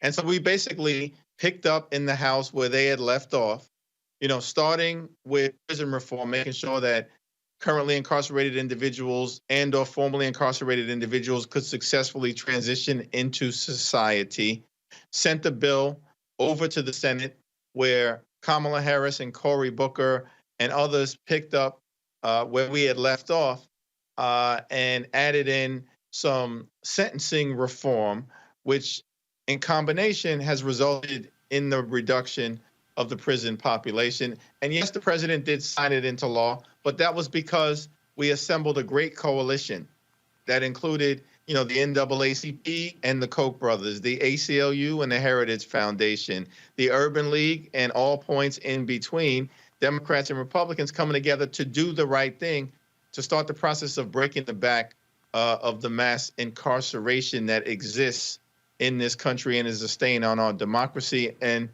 Roland, I appreciate your advocacy in support of the First Step Act. Somehow, all of this effort is left out of the narrative because the president signed the bill into law. And I'm confident that Senator Harris today will set the record straight because she was there involved in the effort to get this done. Well, and that's the thing. And again, I think, look, as you know, you got 15-20% of black men considering voting for Donald Trump, according to various polling data. This is where Joe Biden and Senator Harris needs to get far more aggressive. There are things that Democrats have done that have been signed into law. I also believe that they need to be putting Senator Alma Adams out there saying, don't you dare take credit for my HBCU bill. You didn't do that. You didn't lift a finger. They should be saying, Senator Kamala Harris should be saying, how dare you release a platinum plan saying you want to make the anti-lynching law permanent when you said nothing when Senator Rand Paul blocked it? How dare you say you want to sit here and make Juneteenth a national holiday when you said nothing and did nothing when Senator Ron Johnson stood by and blocked it? I just think that I think they've got to be more aggressive and take it to Donald Trump and not let him run around saying that, oh, well, he's been the greatest black president for black people since Abraham Lincoln. Well, certainly that's the case. And this is a president right now who is refusing to deal with the public health crisis disproportionately and adversely impacting black folks in terms of the pain and suffering and death. And he's refusing to do something about the economic crisis disproportionately impacting black and brown communities and Indian country throughout America. So he's talking out of both sides of his mouth in that regard. And the most important issue that we are trying to deal with legislatively this year in the context of racial justice is transforming and reforming our police departments. We passed the George Floyd Justice in Policing Act in the House. That was Democrats. He's blocking it. Mitch McConnell is blocking it. The Senate Republicans are blocking it. And so if he really did care about our issues, why is he not addressing the most significant one that is on the agenda right now? Last point for here, I think that, look, where we are, black voters are obviously critical. To me, should be all hands on deck. This is where Speaker Nancy Pelosi should be going to doing as much black media as possible, making the case. Leadership, this is where Senator Chuck Schumer should be doing as much black media as possible, saying that if Democrats take control of 4 seats, they will control the United States Senate, control judges, and then be able to pass those bills. This is where Biden and Harris should be doing the same thing, not just with mainstream, but going to all these different platforms. This is, to me, 26 days out. Early voting is happening right now. They have to be speaking also to issues that are specific to black men, speaking to black women when it comes to starting businesses, when it comes to the Affordable Care Act. This, to me, is game on, and the Biden-Harris campaign and Democrats cannot rest on their laurels with these polling numbers, because ain't no poll has gotten anybody elected. The numbers show Hillary Clinton was up. She's not sitting in the White House. They should be operating like they're losing. That's absolutely correct. There's only 2 ways to run scared or run unopposed. And if you ain't running unopposed, you got to be running scared. All hands on deck, as you've indicated. And data doesn't vote. People do. And you've got to reach the people. And so I certainly will continue to encourage, all of our national leaders and the ticket and our legislative leaders to make sure that they're taking advantage of the opportunity to speak directly to the people, to our community on platforms such as this, which are so phenomenal and authentic and have credibility. Congressman Hakeem Jefferson of New York, we certainly appreciate it, sir. Thank you so very much. Thank you, Roland. All right, thank you very much. All right, quickly go back to our panel. Starting with you, Scott, what do you expect to see tonight between Harris-Pence? Well, I think that was a great Kappa man you just had on. I wish you had called him out, but I guess you only call out alphas. Yes. Be that as it may. Only alphas get shout-outs, but continue. Well, I guess it's your show. Listen, I think... Hold on. Let me help you out. You see that right there? Here we go. Henry, you see that right there? There's no guessing. It is. Go ahead. I can't see. I got my eyes closed. Yeah, go ahead. Pence is gonna pound away at the Biden-Harris campaign as being held on by the far left. That dog won't hunt.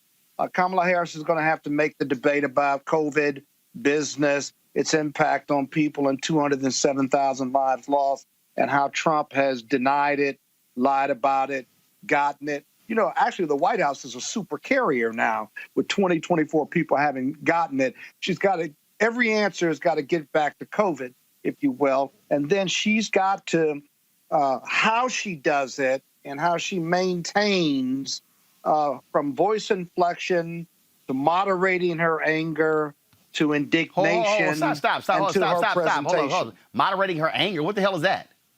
What I'm saying is both of them are going to be great debaters, but neither one of them are very spirited in their debate. And because the Republicans are going to come with a great deal of lies, I think Harris has got to be very direct, but she certainly does not want to get into any over-the-top spirited debate with Pence, given how he debates, if you will. Because what she wants to do is not turn off voters. She certainly just doesn't want to change this 10 to 14 point lead. And so I think it'll be important how she is perceived by voters, and her debate style has to be modulated to some extent. Right, but what we're not going to do is play that angry black woman stuff. Rena. Well, I'm trying to avoid her opponents playing that against. Right, but my whole deal is, to me, it's even a moot point. I don't need to even raise it, because we saw angry with the first debate between Trump and Biden. Rena, and nobody can match that. Rena, go. Well, I agree with you there. Rena, you're on mute. Rena, you're on mute. Sorry, guys. I'm always talking to you all silent. Go ahead. Okay, so tonight's super important because we know the ages of Trump and Biden. Trump is 74, Biden 77. This is an issue. So these VPs could very easily become our next president just by virtue of being VP, right? Being there. Kamala's 55 and Pence is 61. And yeah, I don't want to tread down that road of, perceived anger and all of that, because it's a mess, all of it. I do think a lot of things have been already baked in, and it's hard to change an impression. We have a very lazy electorate. Let me just say that. We have a lot of voter apathy out there. And so what I'm listening for tonight is how she's going to motivate people to the polls. Because in 2016, and get ready for this, folks, buckle up for this stat. This is crazy. I learned this at iamavoter.com. Really, really great website for anybody interested. I learned that in 2016, only 61% of eligible voters voted in that presidential election. That is crazy. People need to be motivated this time. And so she's going to bring a burst of energy, no doubt. I think in the aftermath, we're going to hear a lot of sexist stuff. We're going to hear a lot of racist stuff. But she very easily could become our first female president just by virtue of everything that's going on. I mean, I don't want to wish ill on anyone. Obviously, I'm a Joe Biden supporter, but this is a really, really interesting race. And so it's a comparison tonight, I think, of who really loves the Constitution. She's going to have to speak to that, because that's what the Republicans love to say, and Trump loves to say that, we love the flag, we love the Constitution. Well, who's a tireless fighter for the values enshrined in that Constitution? I mean, Trump couldn't even tell you what's in the Bill of Rights. And Pence, talk radio host guy, been in Congress, been a governor. He doesn't do anything for me. Kamala's really going to have to do everything for everyone tonight, and that's a tough and tall order. So I wish her well. Robert. The hard thing for Senator Harris is going to be debating in a fact-free environment, because there won't be live fact checking. We can expect Vice President Pence to repeat many of the untrue talking points of the Trump administration. Pence lies just as much as Trump. He just does it with a Midwestern drawl, so it doesn't sound as lying as when President Trump says it. What Senator Harris has to avoid is being thrown into that far left or liberal box that Republicans try to throw every single Democrat into. Try to make them part of the fringe, part of the something unpalatable to those Midwestern swing voters that are really going to be deciding the election throughout the Rust Belt. So as long as Senator Harris can contain the lies, point them out, bring the facts, bring the information, then it should be a very spirited discussion. Most importantly, nobody cares about the vice presidential debate. It has never made any difference in any election, but it is important information because these people could be taking over in the next 4 years to be president of the United States. Well, I think that's what changes it all. So, all right, folks, look, we're going to have post-debate coverage. I'm partnering with, of course, go to my iPad, please, with Win with Black Women, a post-debate watch party. I'm going to be moderating one of the conversations at 11 p.m., so y'all want to be tuning in. It's streaming across multiple platforms, but we know most of y'all going to be watching Roland Martin Unfiltered. Scott, Rena, and Robert, I really appreciate it. Thank you so very much. Going to a break. Thank we you. come back. Wild Out Wednesday. Time to have a little fun. Back on Roland Martin Unfiltered in a moment. Hey everybody, it's your man Fred Hammond. Hi, my name is Brescia Webb, and you're watching Roland Martin Unfiltered. Ow. Well, I like a nice filter usually, but we can be unfiltered.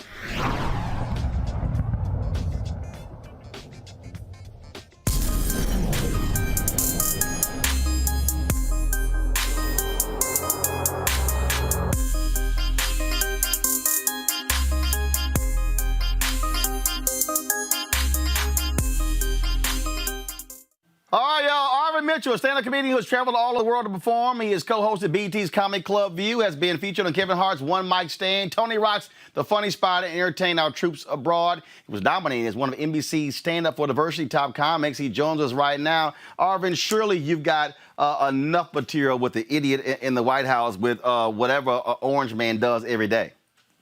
Man, I actually don't write about him. I actually voted for Donald Trump. And I'm just joking. I can't even lie like that. But he's an easy target right now. I can tell you that. Well, easy target because again, the lies just come tumbling out of his mouth. He's orange as all hell.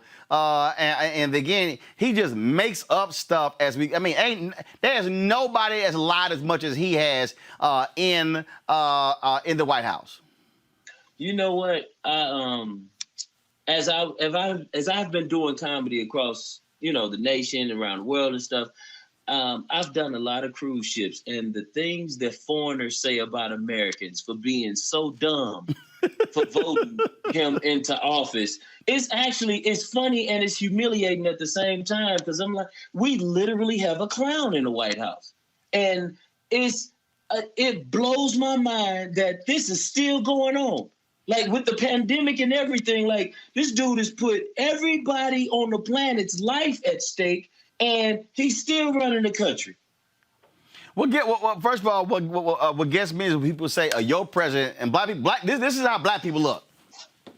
Who the hell are you talking to? Your president? They're like, oh yeah, no, he ain't our president. That's the blackest thing we do right now. And look, before we go any further, Mr. Martin, I met you in the Atlanta airport, and you just always so real, like you in the backyard at a barbecue. I came up to you, and you looked at me like, who the hell are you? Like you not famous, okay? I just wanted to meet you. We were at the food court, and you turned around, I tried to introduce myself, and your eyebrows went up like, Negro, do I know you? And I was like, I didn't have anything prepared to say to you. I just always wanted to meet you. So you had Tiffany Haddish on. I know her. You had Ali on. And I'm going, when I'm going to get to meet the brother? And now it took a virus for me to be able to talk to you. But here's the deal, though. See, you said the most important thing. You rolled up me at the food court. That means I've been doing stuff all damn day. I was hungry. And was I actually eating, or was I waiting on my food? Oh, no. I knew not to bother. I don't bother nobody when they queuing. When they queuing, that's fighting time. Like, at least let the man finish swallowing. I learned that from my dad. He hit hard. So you wasn't queuing. You were standing in line, or you were looking for which place to go to in the food court. Well, first of all, if it was the Atlanta food court, it's only one choice, Popeyes. Really? Well, I mean, because first... Papa Do's? No, not in Atlanta. No. Okay. I know, first of all, Houston Intercontinental Airport, Houston Hobby got a Papa Do's in the airport. Okay. I know that for a fact. Ain't no Papa Do's in the Atlanta airport. Okay. Well, so if there was a Papa Do's in the Atlanta airport, Negroes would be going to the airport, flying nowhere, just going there to eat. Now that's when you know you love food, when you go to the airport to get something to eat. Hey, it's only two places that you could put in the airport that's guaranteed to have black people? A Papados or a Cheesecake Factory? Oh yeah, and a Popeyes. Yeah, right. But no, we got the Popeye. I'm talking about, no, black folks would probably get dressed up to come to the airport to eat at Papados. It's funny that you say that, but there was a time when that was kind of a thing before 9/11 when we used to just be able to go play video games or see somebody off at the airport and just hang out. But, you know, all that came to a screeching halt. Oh, I'm telling you right now, I'm serious. When we get beyond this coronavirus thing, people are going to lose their damn minds. I'm telling you right now, folk gonna be partying like it's Studio 54 back in the day. They ain't, folk, think about it. Think about it. Before coronavirus, somebody invite you to a house party. Man, I'm tired. I'm sleepy. Nah, oh, hell yeah, we going. I'm telling you. You going. Folk, look, to everybody who own companies, your employees are going to have a difficult time staying focused at work because they're going to be trying to get in all of the extracurricular activity as possible once we can start doing stuff. I'm telling you. Yeah. I mean, it's kind of like that now for the I don't even want to say woke, but the people who still sleep, they going out like it's not a virus out there. You know, people are going out and they kicking it like it's no tomorrow. I'm not understanding that. No tomorrow. I'm not understanding that. Well, you gotta understand that with this president in office, it's a lot of people that think the way that he does. They thought it was a hoax. And I heard you say that it's real, it's serious, and you know, he actually has it and stuff like that. But he lies so much, man. It's like watching a cartoon. It's like watching an evildoer from Inspector Gadget. Hey, let me tell you something right now. I know some black people. First of all, the black people, I'm just being straight up. The black people who are doing that, they the ones who don't own shit. They don't own no house. Yep. They leasing their car. They don't own nothing. People who own stuff, they at the crib. Man, you just struck a nerve. Whoever listening, I'm serious because that's how I survived to live to the age that I got to today. You have to be around people who got something to lose. That's the only reason anybody who's listening has survived. Either you had a friend who had something to lose, a family member who had something to lose, or you had a praying grandmother, okay? Because your ass knew you needed to stay away from somebody who didn't have nothing to lose. You got only people who drive straight crazy and reckless, or people who don't have car insurance, they ain't got nothing to lose. There you go. Business owners ain't got nothing to lose. Anybody who has nothing to lose, those are the people who say the phrase ride or die more than anybody. When the dudes at a club and they fighting at the drop of a hat, do you know what that means? They ain't got no money because ain't nobody gonna sue them. When you got money, you are not getting into altercations because you ain't trying to pay no settlements. And you probably won't even be seen at the club. I got too much to lose. Yeah, no. I heard. Ain't gonna happen. Ain't gonna happen. Go ahead. You said I heard. Go ahead. I heard Steve Harvey say, you know, everybody, you can't take everybody who come with you can't go with you. You know, y'all probably came up together, but y'all, this is as far as we going. Because I know if I bring you to this concert or this comedy show I'm about to do that seat 5,000, you gonna act a fool or find a reason to, and now you're gonna mess up my opportunity. There you go. Man, he was tripping. And that such and such was looking at me. He was looking at That's why I don't roll places with entourages. I ain't trying to look for you when we done. Then you got entourages. They trying to sit here, invite they people in. You getting in. Let me tell you something right now. I had to break it down to one of my people when I said, let me explain something to you. You the man with the man. You ain't the man. You the man with the man. There are no privileges for the man with the man. When you the man, you have privileges. When you the man with the man, you just happy where you are. You don't get to invite extra people. You don't get to act a fool because the deal is it ain't gonna come down on you. Your name not gonna be in the paper because it's gonna say Roland and some other dude. They ain't gonna have your name. Your name. They ain't gonna have your name. Your nickname. They gonna have your name. So I keep saying, when you the man with the man, understand your lane. Stay in your lane. If you rolling with me, your job is to drive the car. When it's time to go, you go get the car from valet. So that way when I walk out, we ready. But let's just be real clear. When you the man with the man, I ain't waiting on you to finish your drink. Look, I remember when I was in high school, I had my first car, and I was told to be home by curfew. I don't even remember what time, but it could have been midnight, could have been 11. It could have been 10 for all I care.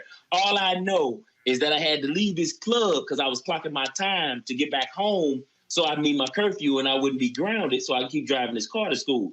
And my partner kept telling me, one more dance. And I'm like, all right, dog, all right. And I left him at the club. Hey, look, you told him. You told him. Look, I had to deal with somebody, man. The man with the man. We were at a party. First of all, I don't like entourages. I got 5 people in. I hate that, okay? And it was like one, and I'm like, look, I can't stand that. Fine. Why he gonna invite 2 other people? And so the security... They didn't get in. No. Security came up to me, and security was like, hey, your man invited 2 people. And I was like, what are you talking about? He said, well, these 2 women are not properly dressed. I was like, what are you talking about? The women who came with, I know what they had on. And he was like, I said, well, man, do what you got to do. I didn't know what he was talking about. So then about 10 minutes later, the man with the man said, man, will you tell this man what's going on? I'm like, what are you talking about? And he say, sir, these are the 2 women. I'm looking at him like, who the hell invited them? He like, I did. I'm looking at him like, your ass don't get to invite folk. See, so now we got a problem. Security coming up to me because the man with the man decided to invite some people when he didn't have actual man rights to do so. I had to tell him, keep your ass in your lane. You are not the man. When you with your boys, you might front like you the man. With me, you ain't the man. Dog, we left the party. The 2 women then were like, I said, hey, man, we got to go. We go to the next party. I walk up. The woman said, dude, beg, please let us in. She's like, sir, we got capacity full. We ain't letting you in. I woke up, Mr. Martin, how you doing? How many with you? I got 5. So, dog, I wait for my people to get in. They come in. Next thing I know, I see his ass, last one, extend his hand like he doing an altar call at church. Guess what? The 2 women from the last party. I look at him like, your ass invited the 2 from the other party after I just cussed. Wow. Wait a minute. What would you say to him if he watching right now?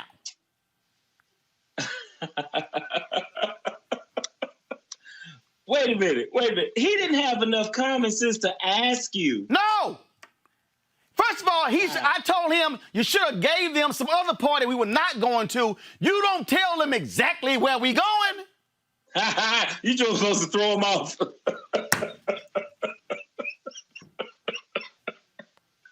Yeah, he messed up his whole night. Right. But and then I was supposed to cover for him. For what? You the man with the man. You ain't the man. He was trying to clean up a mess. It sounded like he was trying to. Was he a bruh? Yes. A bruh. Wow. He knew better. A bruh. Wow. Oh, look, I got to ask you this. What made you pledge Alpha? Oh, easy. There was only one real fraternity. The rest of them little youth groups. I wish my partner was over here right now. I love it. Alphas ran the yard. We had a meeting at the president's house, and it was a meeting of all of the black organization heads, president, vice president. And the president of the university said, Texas A&M, he was like, why do a lot of y'all have the same pen? I said, because we all in the same frat. We literally had about 15 brothers who at this meeting. We ran most of the organizations on campus. That's it. The rest of them youth groups. Wow. It's like, I keep telling you, the difference between Alpha and Omega, Kappa, Sigma, and Iota is like first class and coach. Coach ain't bad, but it ain't first class. I know you done got some heat for saying that to some of the other fraternities. They know I ain't lying. They know I ain't lying. Omegas took one of our colors. We were black and old gold. They took one of our colors. Kappa Alpha Psi. Without Alpha, they known as Kappa Psi. Sigma and Iota, there ain't nobody even talk about them. So there you go. Tell everybody your Cash App.